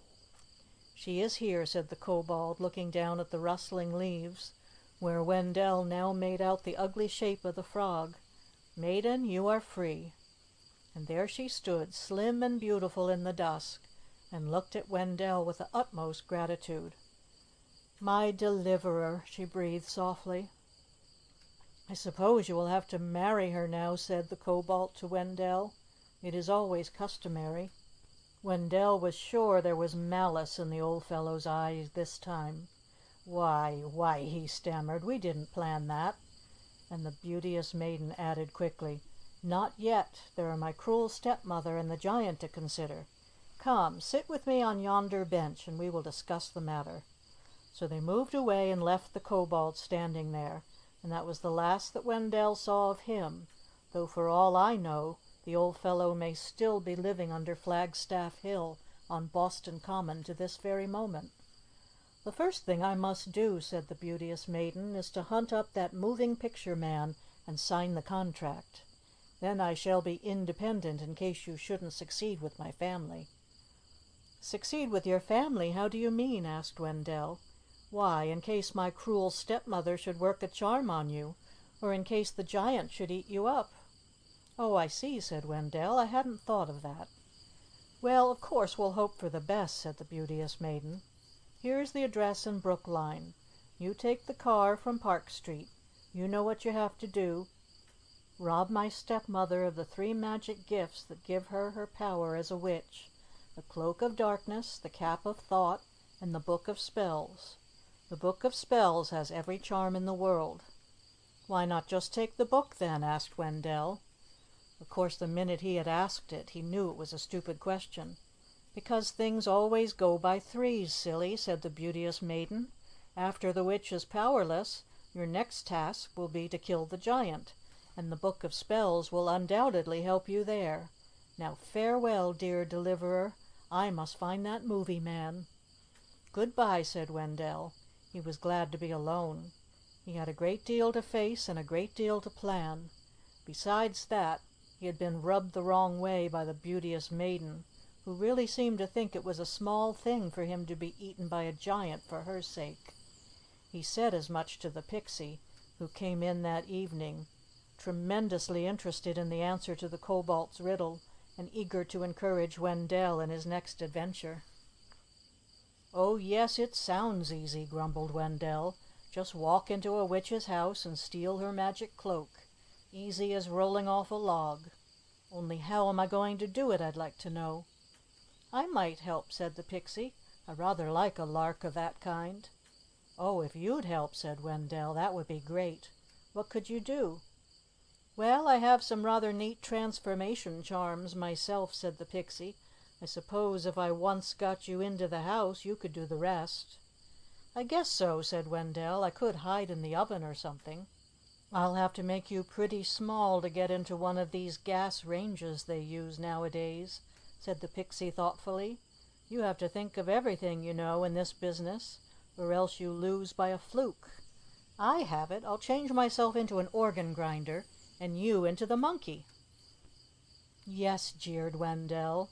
"Nice chance a monkey would have to be let into anybody's house." "Well, of course," said the Pixie, somewhat crestfallen. "It was only a suggestion." "It's got to be something that anybody would be glad to have in their house," said Wendell. "Something helpful. A furnace man or a gas man to read the meter." "Nobody's glad to have him in their house," grunted the Pixie, "but I get your idea. Why not a plumber to stop a leak? I have a fine plumber's transformation among my charms. I'll be the plumber, and you can go as my assistant. Good idea, what?" "The very thing," said Wendell. "Well, after school tomorrow you get into your oldest clothes and I'll come around." Wendell hurried home the next afternoon and hunted out an old suit that he had withheld from the Morgan Memorial Goodwill bag, in case of a painting job or something. Hardly had he got into these clothes when he heard an impatient honking in the street. Looking out, he saw in front of the curb a huge Cadillac, with the driver's seat occupied by a young chap in working man's clothes, who grinned up at him and beckoned frantically. Wendell went down. "I wouldn't have known you," he said. "It's a fine disguise." "I think it's rather neat," returned the Pixie with quiet pride. He had a young, pleasant, intelligent face, and no one could possibly have taken him for a pixie. He was very suitably dressed, in khaki trousers, blue coat, tan shoes, and visored cap, all somewhat creased and soiled, and a bundle of tools lay on the seat beside him. "Where did you get the car?" asked Wendell. "Part of the outfit," responded the Pixie. "I couldn't pass for a plumber these days, could I, unless I went to my job in a high-powered touring car." The Pixie guided the car deftly down the hill and turned from the dimpling blue Charles River into Beacon Street. They spun out over the smooth pavement through Boston and into Brookline, consulted the address that the Beauteous Maiden had written down, conferred with a policeman or two, and at length turned into one of the pretty winding roads that net the Boston suburbs. "That's it," said the Pixie. "There's the number." It was an attractive modern house of the near colonial style of architecture, white painted with green blinds, a brick porch, a very well kept lawn, the whole tasteful but not pretentious. The Pixie rang the bell. After a few moments the door was opened by a young lady who, while not positively deformed, was so very, very plain that Wendell knew at once that she was the ugly stepsister. "Leak in the bathroom?" asked the Pixie, with a concise, businesslike air. "I didn't know it. I'll ask Mummer," said the young lady. She left the door ajar, and they heard her calling "Mummer" as she retreated to the back of the house. "I might slip in now, don't you think?" asked Wendell. "No, no," whispered the Pixie sternly. "Wait and walk in like a gentleman. No sneaking when you're with me, young man." Wendell felt somewhat abashed and yet resentful. "I'd like to know if it isn't sneaking to—" he began, but just then a door opened from the kitchen and the cruel stepmother came forward. She had projecting teeth and a hooked nose and chin, and her hair straggled uncombed about her face. "What do you want?" she said. "Leak in the bathroom," said the Pixie briefly. "Your husband telephoned." "Oh," said she, "right up the stairs there." The Pixie went up with a bag of tools on his shoulder, followed closely by Wendell, and found a neat tiled bathroom. He unrolled his tools, selected a monkey wrench, and went to work on the bathtub pipes. The two women had remained downstairs. "Well, you're here," said the Pixie in a low tone. "What would you do next?" whispered Wendell. "Look about a bit," rejoined the Pixie. "I'll keep my ear cocked." Wendell tiptoed carefully into the hall and peeked into the front bedroom. He tried a closet door, found it unlocked, opened it, and peered in at the usual collection of clothes hanging in closets. There was nothing that looked like a magic cloak. He tiptoed into the next bedroom and was investigating the contents of the closet there when he heard a sudden exclamation from the Pixie in the bathroom. He went in hastily, asking, Have you found anything?" The pixie had entirely disconnected the bathtub and disjointed the pipes, which lay strewn over the white-tiled floor. He was hastily rolling up his bundle of tools. "I'm off," he said. "If the lady asks, tell her I've gone for my tools." "When are you coming back?" asked Wendell. "Not at all," said the pixie, blithely but hurriedly. "But aren't you going to put the plumbing together again?" asked Wendell in dismay. "They can't ever do it." "I guess they can do it as well as I can," returned the pixie. "I never took even a correspondence course in plumbing. So long." "But what about me?" protested Wendell. "Well, here you are," said the pixie impatiently. "You said if I once got you in here you'd be all right. I've got to be on the way." "Yes, but don't you think the Giant may come?" "I do indeed," said the pixie, who was now at the top of the stairs. "In fact, I saw him only a moment ago coming down the street." With these words he hurried down, opened and closed the front door, swiftly but cautiously, and before Wendell had recovered from the shock, there arose the purr of the motor and the car was off. Its sound had hardly died away when there came a heavy tread on the piazza that shook the house.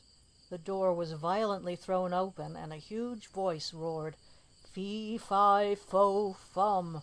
I smell the blood of—" The roar stopped short. Wendell heard the stepmother's voice. "I wish you'd learn to control that fee, fi, fo, fum business," she scolded. "You scared the cook so badly with it this morning that she gave notice, and here I've had to cook the dinner." "It may have been all right back in Cornwall several hundred years ago, but it doesn't go here." "Well, I'm sure," said the Giant. "I didn't mean anything. I do smell the blood of someone." "It's that plumber upstairs," she said. "Come in and eat your dinner." "Plumber?" said the Giant, and followed her into the dining room. They shut the door, but the Giant's roar was so loud that Wendell could still hear his part of the conversation, like one end of a telephone talk. "Where is the leak?" "How did you know there was one, then?" "No, I didn't. No such thing." "Well, if he said I called him up, he's probably a gang of thieves. I'll get the police. What did he look like?" "With a small boy, hey? I knew I smelled small boy. I bet he's one of these giant killer smarties. I'll soon fix him." He rose, shaking the house with his heavy tread. Wendell was a brave boy, but who wouldn't quail before an angry giant? Wendell quailed. He looked around for a place to hide. The bathroom occupied a little L with eaves, and under the eaves ran a wainscoting, broken by a little door that was evidently the entrance to a low closet. Wendell opened it and crawled in, not quite closing the door, as it had no handle on the inside. He crouched behind a trunk, pulled down some old clothes from a nail to cover him, and kept very still, all but his heart, which thumped loudly. "They're not here," he heard the stepmother say. "It looks as if they were coming back, though." "They are here!" roared the Giant. "The small boy's here. I can smell him. He's in that closet." He flung open the door. "Bring a light," he commanded. The stepmother went out and came back with a flashlight. "Here," she said. The Giant flashed it into the closet, yanked out the trunk, flashed the light in again, straight into Wendell's face as he crouched there half covered by old clothes. "He isn't here," said the Giant. "No," said his wife. "He's been in here, though," declared the Giant, sniffing. "Strong smell of him." "Probably the man had him crawl in there to see if there was any leak in the connection," suggested the stepmother. "I hope he'll come back and finish up soon. This place is a mess."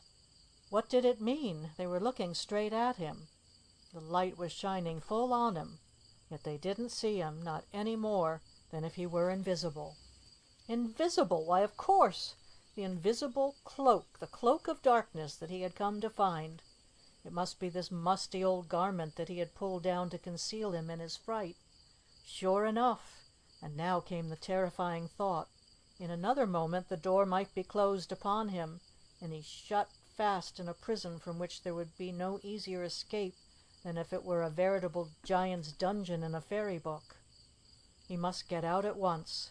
He drew the musty folds securely about him, crawled forward, dodged under the giant's very arm, squeezed close to the wall to pass the stepmother, made himself small, not to crowd the ugly stepsister all agog in the doorway, slid down the banisters, sneaked through the kitchen, out the back door, and away. He was free. He scudded down the street as fast as his legs could twinkle, and turned the corner. Which way to go was the question.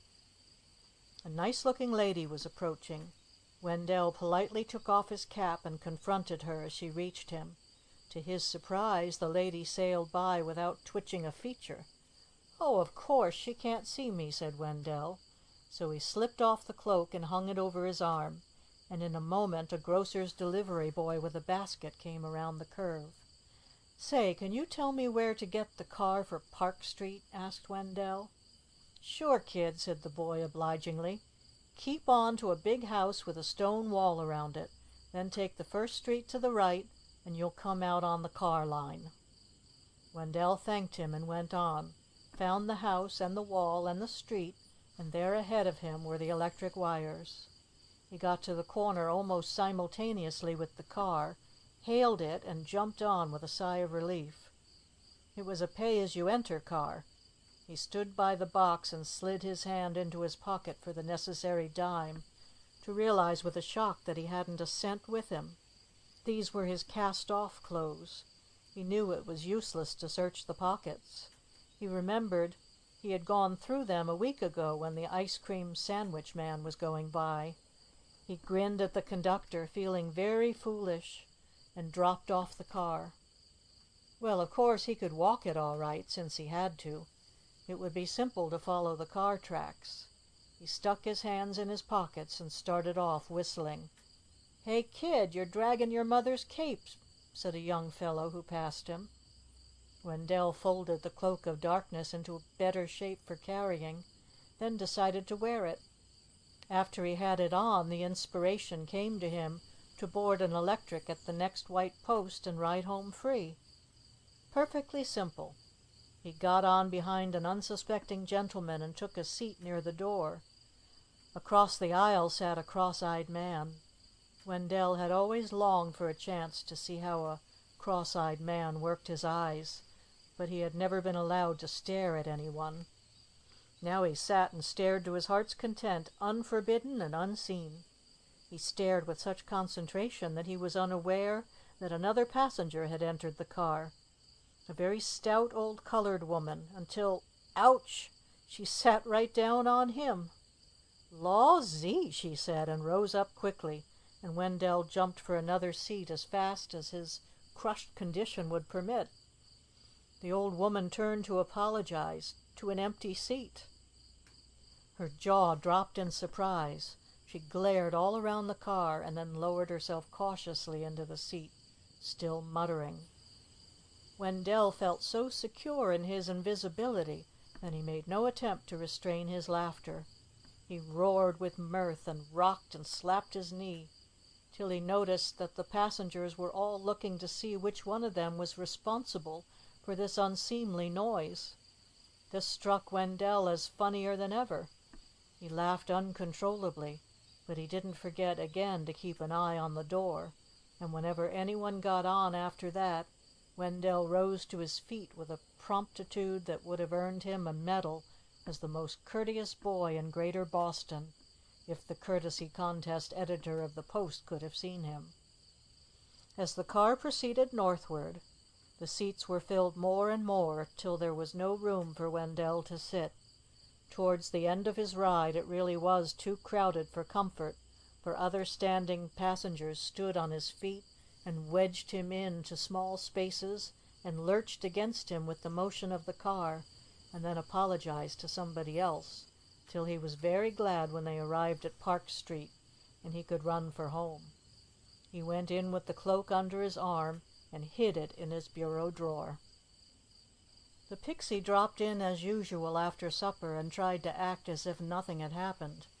"But he can't get away with that," said Wendell to himself. "Hello, old sport," said the pixie in an offhand way. "How are the fractions?" "Oh, they're all there," returned Wendell. "But I say, what do you mean by sneaking off and leaving me this afternoon? I'd like to know that." "I didn't sneak," said the Pixie indignantly. "I mentioned that I was going. I never sneak." "I'd like to know what you call it, then. You didn't wait for me, did you?" "Oh," said the Pixie. "Why, I'm awfully sorry, old chap. I thought you weren't ready to come home when I left." "Why didn't you wait till I was, then?" "Why, that would have seemed so like hurrying you," explained the Pixie gently. "No one can do a really artistic job with that being waited for feeling. By the way, did you make any headway? Get any line on the cloak?" "Yes, I got it all right," said Wendell, "but you might have waited to see." "I hope I didn't seem rude," said the Pixie penitently. "Really, to be frank, I never did take much interest in the second-hand clothing trade. Perhaps I made it too evident that I was a bit bored. I'll wait for you next time." "You can take it from me there won't be any next time," returned Wendell, in a rude voice that was a sad contrast to the Pixie's gentlemanly manner. "I'm going alone tomorrow. I guess the Cloak of Darkness will be worth several dozens of your old transformations. So there." "I am sure you will regret this hasty expression of feeling when you take time to think it over, my dear young friend," said the Pixie, gravely yet kindly. "I think I would better leave you until you come to your better self." He instantly vanished from sight. A few minutes later he put his head in at the door and said in a forgiving tone, "There are your fractions," and shut the door again. Wendell felt much aggrieved. He knew that the Pixie had treated him badly and was now trying to make it appear that he was at fault, and he resolved that he would really go all alone for the Cap of Thought and rely entirely upon the Cloak of Darkness for his success. So after school the next day he rolled the Cloak of Darkness under his arm, made sure that he had enough money for car fare in his pockets this time, and took the car at Park Street for Brookline. After he got off the car, Wendell adjusted the Cloak of Darkness and walked on with entire assurance and a high spirit of adventure to the Giant's house. He went up the neat brick steps and tried the front door with great caution, but it did not yield. Then he went around to the back door, and that was much better, for the door was open, and he walked straight in and found the cruel stepmother and the ugly stepsister getting dinner in the kitchen. "These grapes aren't very good, Mummer," remarked the young lady. "Not nearly so good as the ones last week." "Naturally," returned the witch, somewhat grimly. "I had to pay for these." "Oh, of course," said her daughter. "You didn't have your Cloak of Darkness when you went marketing today. And the high cost of living is something awful when the market man can see you every minute, and you can't take a thing without paying for it," complained her mother. "If I don't find that cloak soon, I just hope the government will get after those dishonest profiteers." "Mummer," said her daughter thoughtfully after a moment. "Well?" "Wasn't your cloak in the bathroom closet?" "Yes, but I've hunted all through, and I'm sure it isn't there." "But, Mummer, I hate to think of it, but those plumbers yesterday." The witch gasped and sat down heavily. "My word, you're right. That's just where it's gone." "And the Cap of Thought, was that with it?" "No, I'm glad to say. That's in my bottom bureau drawer." Wendell waited for no more. He tiptoed out and ran lightly upstairs. Now, which room was it? This front one, of course. He opened the lowest drawer of the bureau. Yes, there it lay, a little filmy cap of indescribable color. The front door banged suddenly. Wendell picked up the cap and tiptoed into the hall and looked over the banisters. Ah, but he was thankful then for the Cloak of Darkness, for there stood the Giant. And while Wendell watched him, fascinated and secure, the Giant's huge nose began to twitch like a rabbit's. He sniffed and then roared out, "Fee, fi, fo, fum, I smell the blood, no, I won't be quiet, of an Englishman. Be he alive? Well, your cook's gone, isn't she? She can't be any goner. Or be he dead? I'll grind his bones. Hold on, it smells just like that boy that was here yesterday. Where is he?" He bellowed out the question. This roused tremendous excitement in the family. Both women talked at once. "The little wretch! Positive he stole my cloak. Got away invisible. Shan't get away this time. Lock the doors, mummer. But we can't see him. I'll soon sniff him out." This last from the giant. Wendell stood transfixed at the head of the stairs, clutching the cap. Did he dare descend? No, for the giant growled out, "He's upstairs all right," and started up the flight. Wendell fled before him and turned back into the front bedroom, the giant sniffing close at his heels. There was an open window in the room, but Wendell dared not risk a jump from the second story. There ran rapidly through his mind all the expedients that he could remember, from his reading of wild animal books, for throwing the hunter off the trail of the quarry. If he could double on his track, but the track was too short. If he could climb to a height and break the scent by leaping off, but the chiffonier was the highest thing in sight. If he could follow a stream of running water. He wondered whether there was anything to gain by making a dash for the bathroom. The giant had adopted a horribly sure method. Crouching at the height of a boy, with hands outstretched to touch the wall on either side, he advanced slowly across the room. Wendell stood at bay in a corner, helpless, desperate, but still game. Just then the telephone rang. The giant paused to say, "If that's for me, I can't be bothered now. Take the number and say I'll call 'em later." And that one moment of interruption gave Wendell a chance to duck under the mighty monster's arm and seek refuge in the other corner behind his back. But he knew that his respite was but momentary. Although the ugly stepsister had gone to answer the telephone, the witch still blocked the door, and as the giant reached the other wall fruitlessly, he sniffed intently and once more started across the room. Wendell felt sure that he stood face to face with his last moment of life. He jammed the cap on his head to leave both hands free, drew out and opened his jackknife, and prepared to sell his life dearly. Almost drowned by the continuous bellow of the giant, and yet coming distinctly to his consciousness, he seemed to hear, or rather feel, a low, monotonous voice that bore a resemblance to the giant's speaking tone, and yet had no quality of roar about it. I must shut that window. If he should jump out of that to the porch roof, he could easily climb down the trellis. It was the giant thinking. Wendell took a chance and jumped for the window, just in time. As he landed on the porch roof, the window was slammed behind him. He went backwards down the trellis, and just before his eyes dropped below the level, he saw the giant pass the window again, pursuing the scent which doubtless still lingered. Spent and breathless though he was, fright urged the boy on, and he ran 2 blocks, then dropped under a tree in a garden and lay at full length on his back with the cloak around him. He lay there a long while, slowly recovering from his terrible exhaustion and gradually getting his nerve back. At length he rose, took off and folded his cloak, put on his cloth cap, which he had stuffed into his pocket on entering the giant's house, and walked on to the electric car. He had quite forgotten the cap of thought, which he was still wearing under his own cap, and that single fact shows how dazed the encounter with the giant had left him. But as soon as he got on the car, he was reminded of the cap by the babble of thoughts that greeted him. The undercurrent was a low, expressionless hum, blending indistinctly from minds intent upon the newspapers, but other thoughts reached him clearly and stridently. If the stores aren't closed, I'll try to get some of that blue denim for Jackie's overalls. If he does ask me to the next dance, I really think I ought to have a new pink georgette. I can't account for that $1. Let me see. 15 cents for the cigar, 17 cents for the soda. That leaves 68 and 5. Above them all, one insistent thought reiterated savagely, "If he calls me that again, I'll show him where he gets off."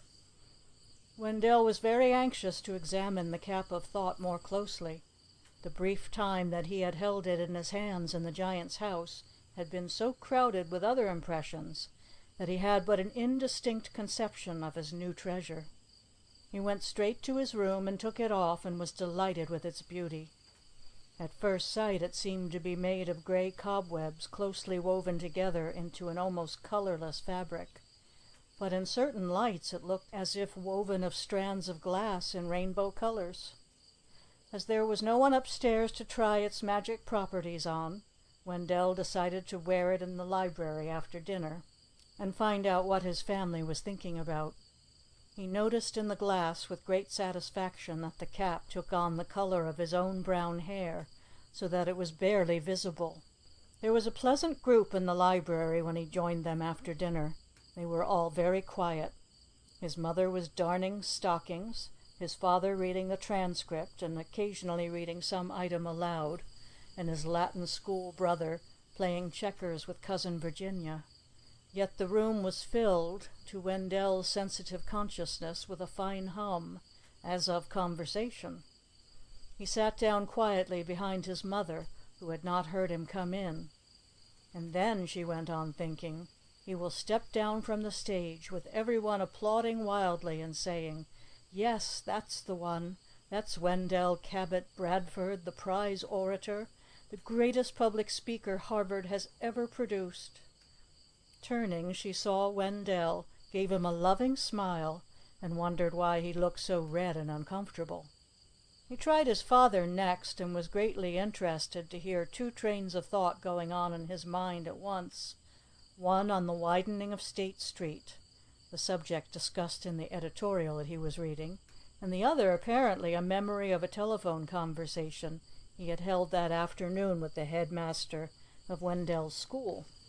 He seemed to be turning over in his mind, while he read the editorial, the best method of introducing the subject under discussion into a conversation with Wendell. And as the subject under discussion had been the very painful one of Wendell's low standing, Wendell decided to go to bed at once. He paused long enough to learn that his brother Otis's thought had nothing to do with checkers, but was idly resting on a dimple in the cheek of a Dedham girl named Dorothy, whom Wendell had never heard of, but he treasured the name in memory for future diplomatic use, and that Cousin Virginia was thinking, "Oh, to be in New York now, the Toddles there, Boston, checkers, baked beans, antimacassars, silhouettes, pantalettes. I shall die." The telephone rang. Wendell offered to go, as he was just starting for bed anyway. It proved to be someone asking for him. "Do you know who this is?" asked an eager, girlish voice. "Can't you guess? It's the Beauteous Maiden. I knew you would want to hear from me, but I had such a time finding you. I didn't know how you were listed. Yes, I'm getting on beautifully. Oh, yes, the contract is signed. We did it that day. The president of the producing company is delighted with me. He says I shall film beautifully. He says my youth, innocence, and beauty will make me the most popular girl in America. How are you progressing with the invisible cloak? You have? How perfectly splendid! And the cap of... You have? How perfectly wonderful! And the book? No, I don't know where she keeps it. I never saw it. But she always keeps the attic locked and never let me up there, so that might be... Oh, let me give you my phone number. You must let me know, of course, how it comes out." Wendell wrote it down, but there was a queer sinking in the place where he kept his heart, or his stomach. He didn't know which. He was remembering the kobold's remark about marrying the Beauteous Maiden. Whenever he thought of it, he was attacked by that same curious sinking. What a brainless fellow that kobold was, to be sure, just as the pixie had said. He rather wished he hadn't been so short with the pixie last night. He was a well-meaning chap after all, and a fiend at fractions. When he got upstairs to his room, there was the pixie waiting for him, and Wendell was really very glad to see him, and decided not to reopen the subject of the pixie's precipitate flight from the giant's house. The pixie was tremendously interested in the cap of thought. He tried it on, and also the cloak of darkness, and had Wendell try them both on to show how they worked. And the pixie gave some very kind advice as to getting possession of the magic book, and offered to work some of his best transformation spells, but Wendell had his plan all made and laid it before the pixie. It was to go out very early Saturday morning, when he would have a holiday from school, watch the house till the giant had left, and thus have the whole day ahead of him to search the premises. He relied on the magic cloak and cap to help him out of any difficulties that might arise. "Well, perhaps that's the best plan," assented the pixie. "And of course, if you find it necessary, you can count on me to change you into anything we think most useful. For instance, you might like to be changed to a moving truck if this magic book is like any other magic books I've ever seen." "How do you mean?" said Wendell. "Well, the subject matter is pretty heavy, you know. It makes the book rather weighty." "Oh, does it?" said Wendell. "I didn't know." "And another thing I want to warn you of," said the pixie seriously. "Don't read any charm aloud till you know what it's for. They ought to make those magic books foolproof, but they don't." "I'll remember," said Wendell. "Hello, old sport," said Wendell. "I didn't expect you till Monday." "Oh, I just dropped in," said the pixie. "Great book, isn't it?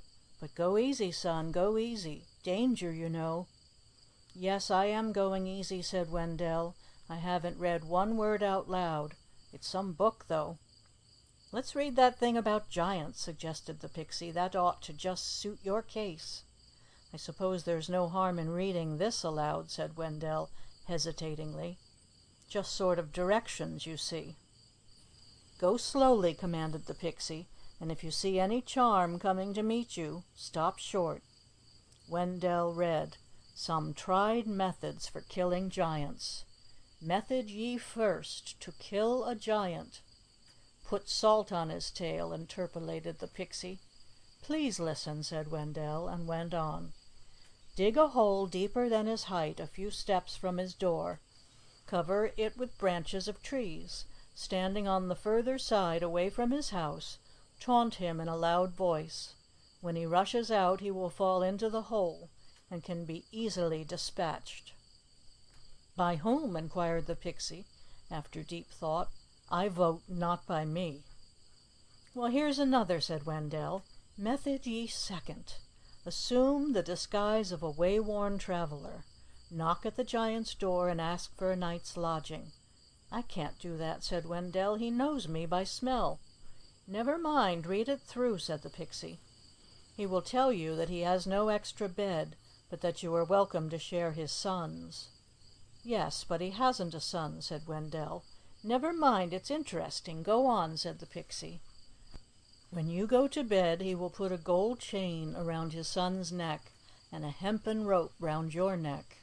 As soon as he has left you, put the hempen rope round his son's neck and the gold chain round your own neck, and then feign sleep. After a time, the giant will return. He will feel for the gold chain, and finding it on your neck and the hempen rope on his son's neck, he will cut off his son's head with his sword. You must then wait until you hear the giant snores, and rising quickly—" "Taking care," suggested the pixie, "not to step on a tack." "Make your way to his bedside and lop off his head with his own sword." "Too much shortening in that recipe," said the pixie. "Try another." "Giant killing as recommended by Puss in Boots," read Wendell. "Invite the giant to a feast at your castle, and after he is in a good humor, make a wager that you can change yourself into an animal more quickly than he can. Change yourself into a cat, and whatever form the giant assumes, whether that of a lion, tiger, leopard, or what not, let the onlookers declare that the contest is a draw, and that the trial must be made again. Convince the giant that in order to ensure a perfectly fair trial, both contestants should change to the same shape, and choose that of a mouse. At the word, allow the giant to take the shape of a mouse, while you retain that of a cat, and immediately devour him." "That sounds rather good," said the pixie approvingly. "You'd have to practice your transformations at home first, of course, and be sure you have the charm down pat." Wendell did not answer immediately. "Say, that gives me an idea," he finally declared. "Why kill the giant anyway?" "To please the Beauteous Maiden, of course," said the Pixie. "Yes, but why kill him?" questioned Wendell. "Why not just change him into something good and harmless and useful? The Beauteous Maiden would like that just as well, wouldn't she?" "Well, you can ask her," said the Pixie. "This is the age of labor saving. Only killing seems more definite somehow, more final. But you can ask her." "I'll try to get her on the phone now," said Wendell, "and you be thinking up something to change him to.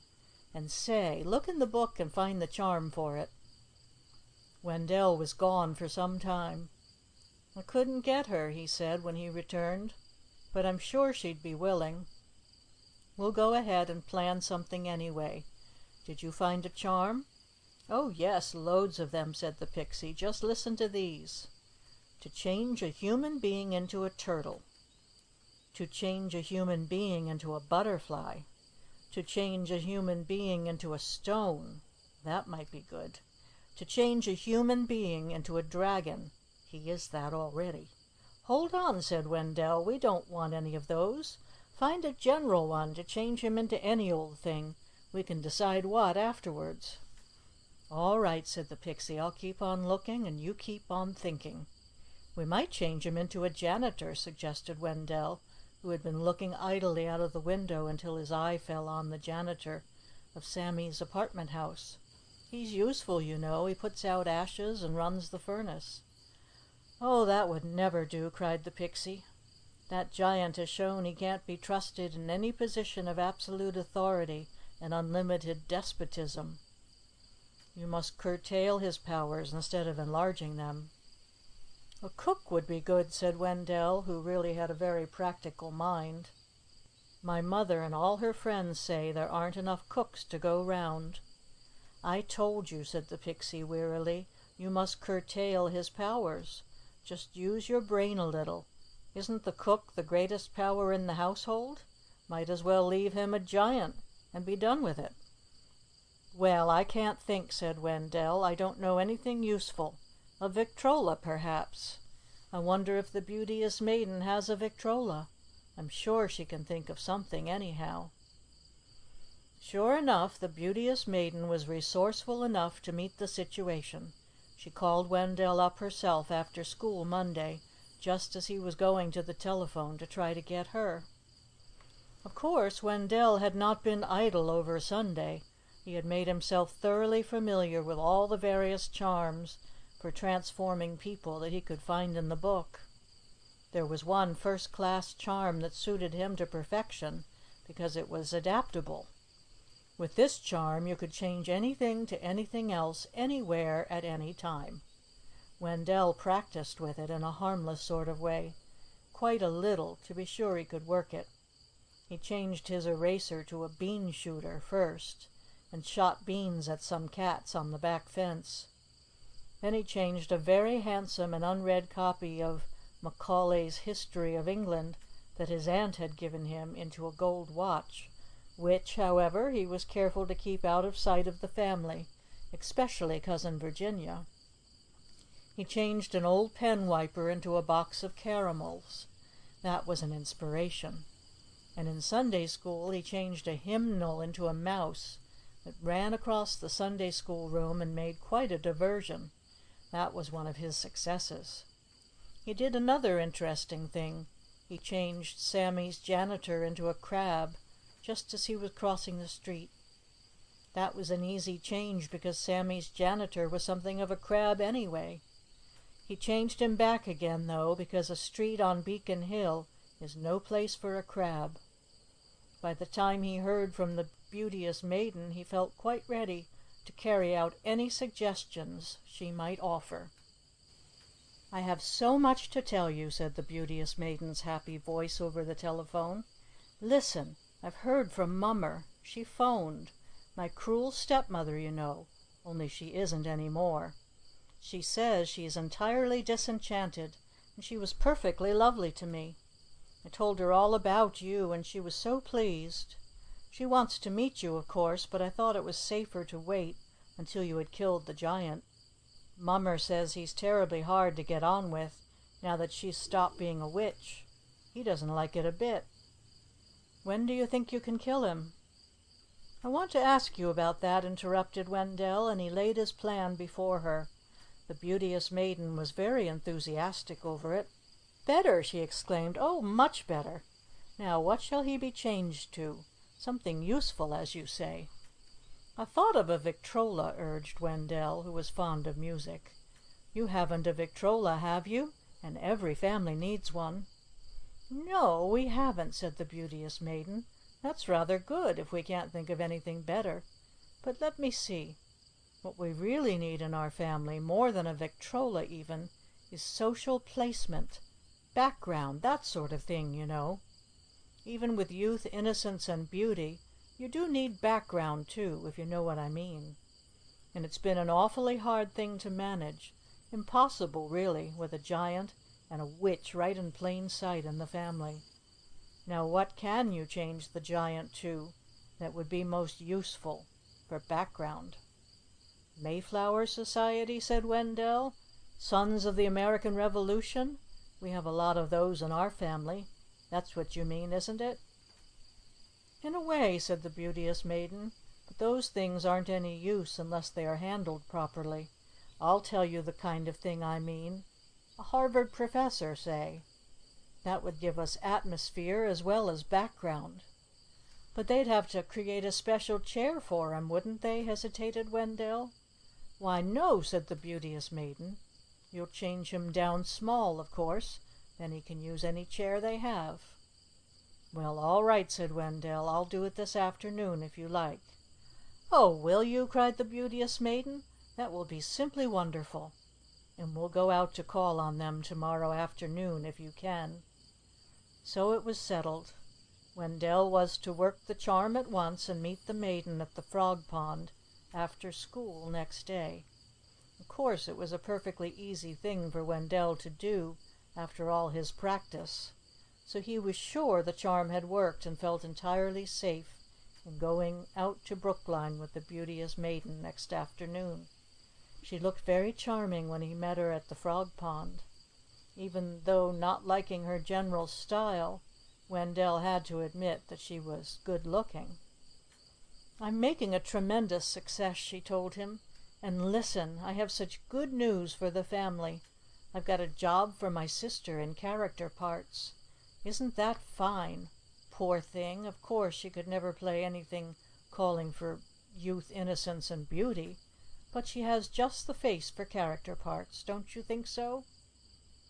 How very strange it seemed to Wendell to be alighting from the electric at the familiar corner, to be retracing his hazardous steps towards that dangerous house in perfect safety on an entirely conventional errand.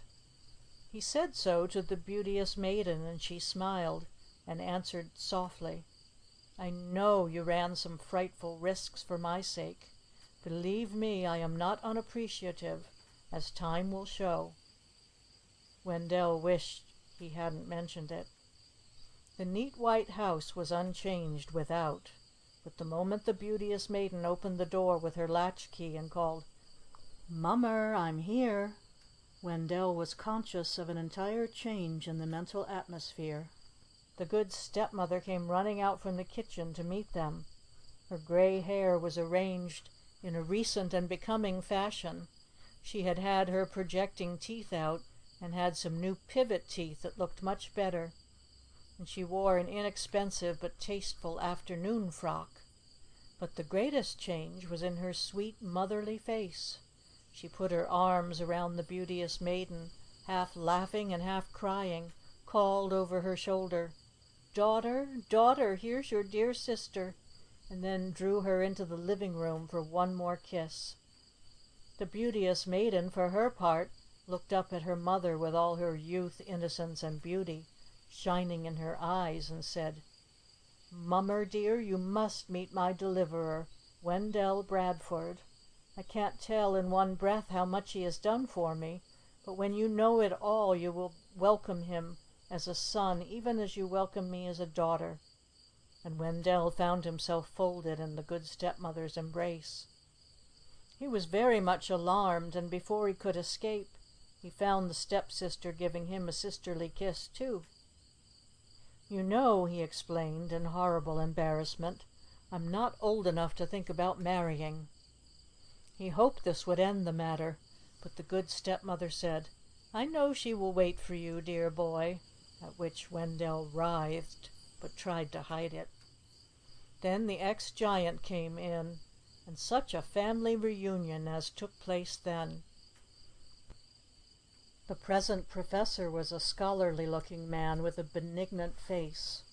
He welcomed the beauteous maiden with great affection, and shook Wendell's hand cordially and called him a noble fellow. The family had so much to talk about after their long separation that they hardly knew where to begin. The beauteous maiden had told her mother over the telephone all about her success in the pictures, but of course her stepsister had innumerable questions to ask her, for movie life is always fascinating to non-professionals. When the stepsister heard that the magic doors of Movieland had been opened to her, too, through this excellent offer to play character parts, she almost wept for joy.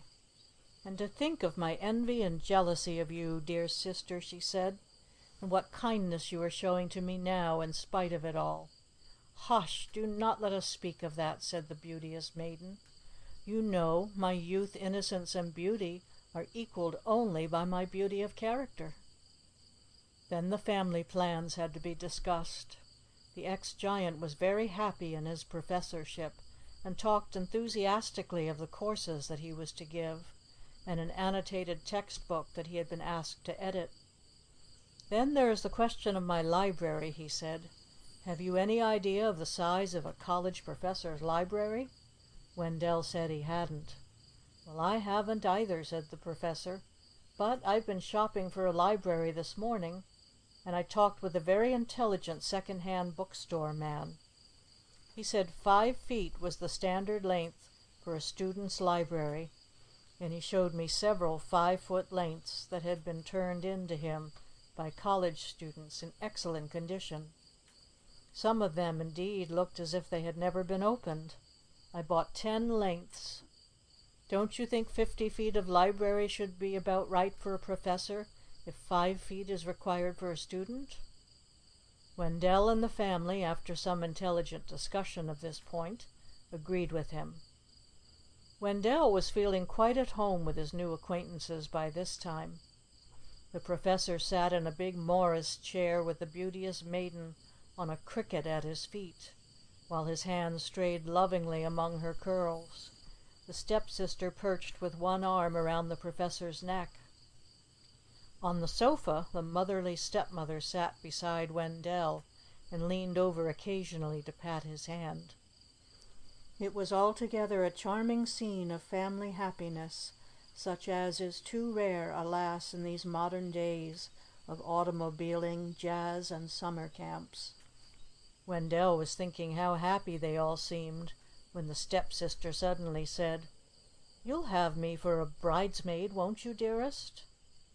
"Of course, dear, if Wendell agrees with me," said the beauteous maiden, smiling. Poor Wendell! With all his heart he wished that he had never become involved in his heroic role. Of course, as deliverer, he had to marry the beauteous maiden, but he did not conceal from himself the fact that he had never really fancied her. Even when she was a frog, he thought, "I didn't want her around." He was thoroughly unhappy. The stepsister brought him some lemonade and delicious nut cakes before they left, and Wendell felt better after he had eaten 5 of them. Still, he was glad when the affectionate farewells were over, and he and the beauteous maiden were once more on their way to Boston.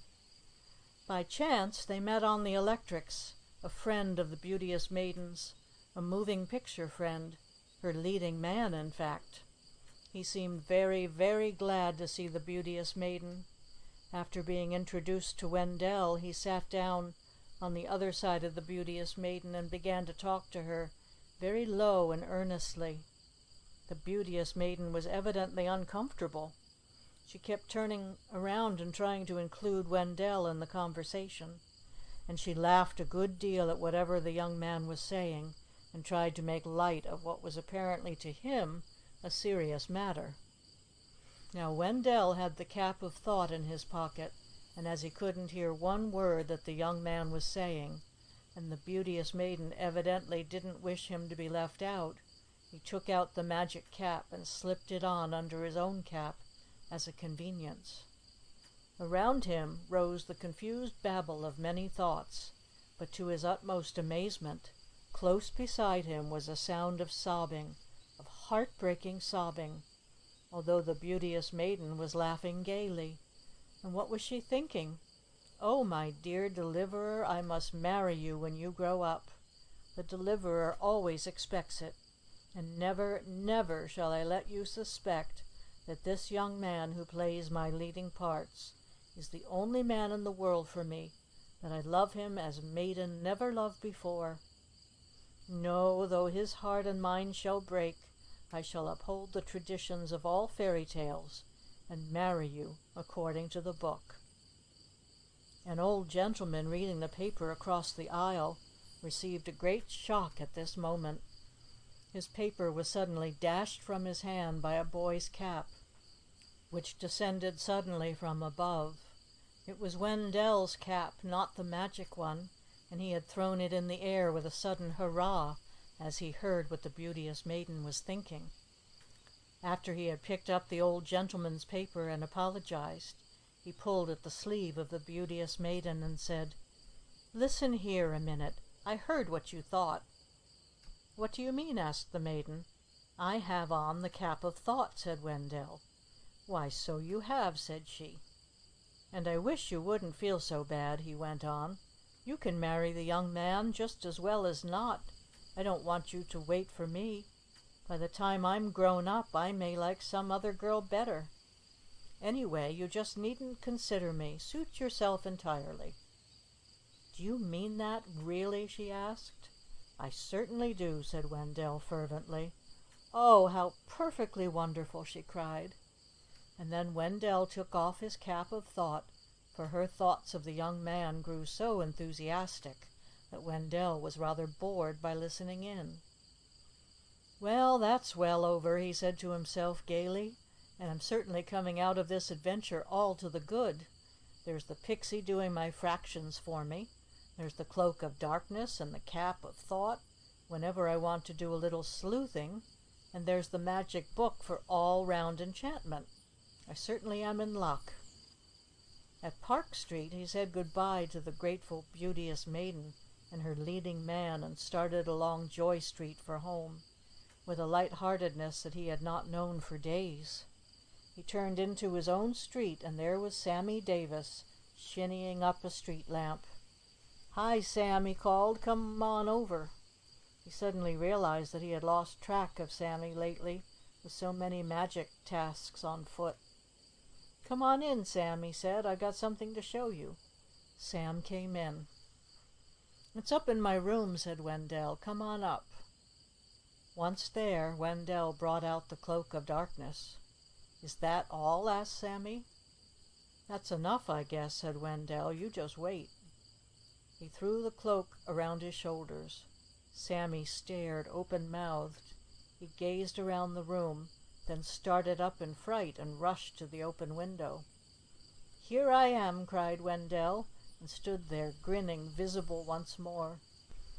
While Sammy still stood staring, Wendell pulled the cloak around himself again and laughed outright at Sammy's face. Then he came into sight again and asked generously, "Want to try it yourself?" Of course Sammy wanted to, and the boys took turns being it in a novel kind of blind man's buff, which was a great deal more fun to Wendell than when he had played the same game with the giant. After that, Wendell brought out the cap of thought and adjusted it to his head. "Now think of something, Sammy," he said. "Think of what?" asked Sammy, his mind immediately becoming a perfect blank, as Wendell could feel. "Oh, say a verse," suggested Wendell. "That's right. Listen, my children, and you shall hear of the midnight ride of Paul Revere." "Gee, Wendell, how do you do it?" asked Sammy in bewilderment. "Try it again," said Wendell. "I get you. The breaking waves dashed high on a stern and rock-bound coast." "I know something," said Sammy. "You hold on a minute. I got you stung this time." Sure enough, though Wendell could get the sounds perfectly, they were too unfamiliar for him to repeat. "I can't say it," he explained, "but I can hear it all right. It's some foreign language. I bet it's Yiddish." "Yes, it is," said Sammy. "Now let me try." So Wendell put the cap on Sammy's head and thought, "Sammy Davis, you're a nut." And Sammy grinned and enjoyed the joke on himself. "Gee, Wendell," said Sammy, "you certainly are in luck. You can go anywhere and find out anything. You are a lucky dog." "Yes, sir," said Wendell, "and I'll never have to study again. I can just wear this cap in school, and when the teacher gives out a question, I'll read the answer right in his mind and say it right off. I'll do that all through school and all through college, and then when I'm in business, I'll put on the cloak and go right into the offices of all the big businessmen, Rockefeller and Henry Ford and everybody, and wear the cap and find out just what they are thinking and how they make their money, and I'll make mine the same way." "Gee," said Sammy again, and could find no further speech. "And that isn't all," said Wendell. "Here's the biggest thing yet." "What is it, anyway?" demanded Sammy, looking suspiciously at the magic volume. "A book of spells," said Wendell impressively. "Huh! A spelling book, eh?" echoed Sammy unenthusiastically. "No, no," said Wendell. "Spells. Charms, you know. Enchantments. Look here," turning the pages. "How to turn base metals into gold. The easiest way to disenchant a dumb princess. Some tried methods for killing giants." "Hey, lemme see," cried Sammy. "Some book, I'll say. How to place a lost ring in a fish's mouth. What do you know? How to locate the place where treasure is buried. Some book, I'll tell the world. Say, some of this don't make much sense, does it?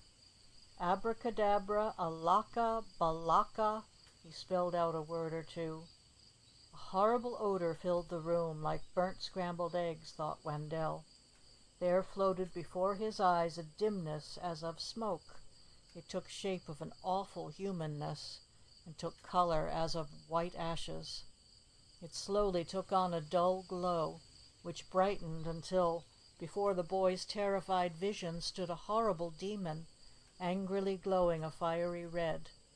He gave out heat like a kitchen stove on ironing day, and the rug where he stood began to smoke. "What are your commands?" he hissed. There were none.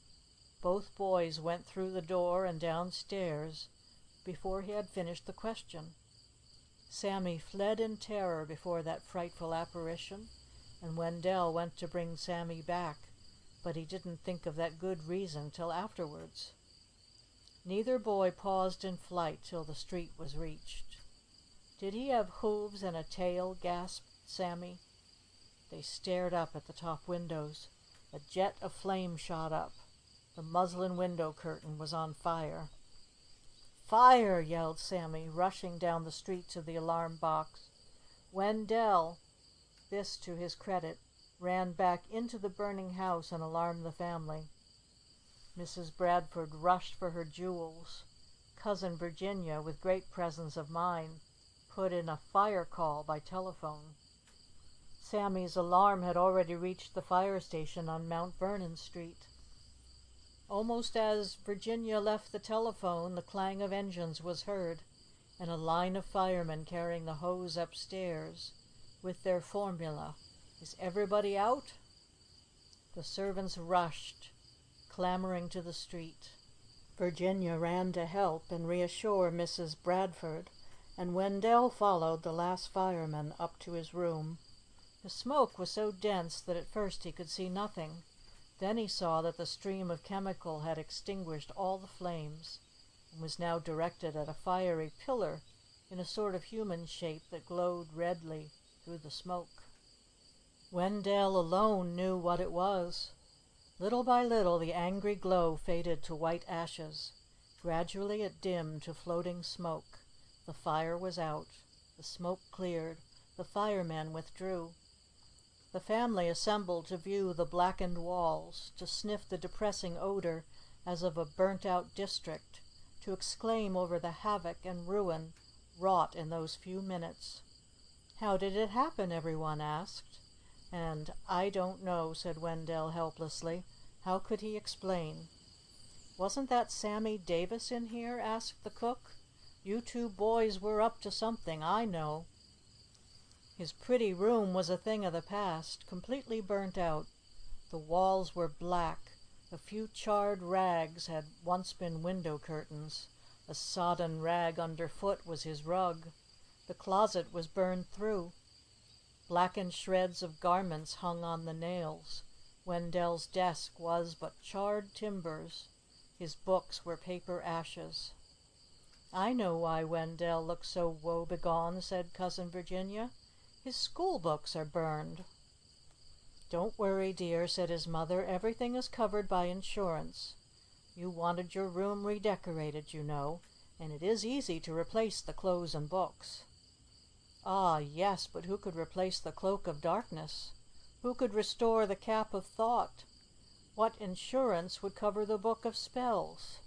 Wendell was doomed once more to the drudgery of other mortals, to learning his lessons like other boys, to plodding his toilsome way through college, to making his own business success unaided by the great minds of the world's financiers. No wonder he stood there glum and almost tearful amid the blackened ruins of his room and of his future. Then suddenly, as he stood by the window, his eyes fell upon the street below, and the crowd of neighbor boys still lingering about the scene of the fire, and upon the stone post that stood at the entrance to the court over the way. And his eyes brightened to something like happy anticipation as he said under his breath, "Well, anyway, I have one wish left on the wishing stone."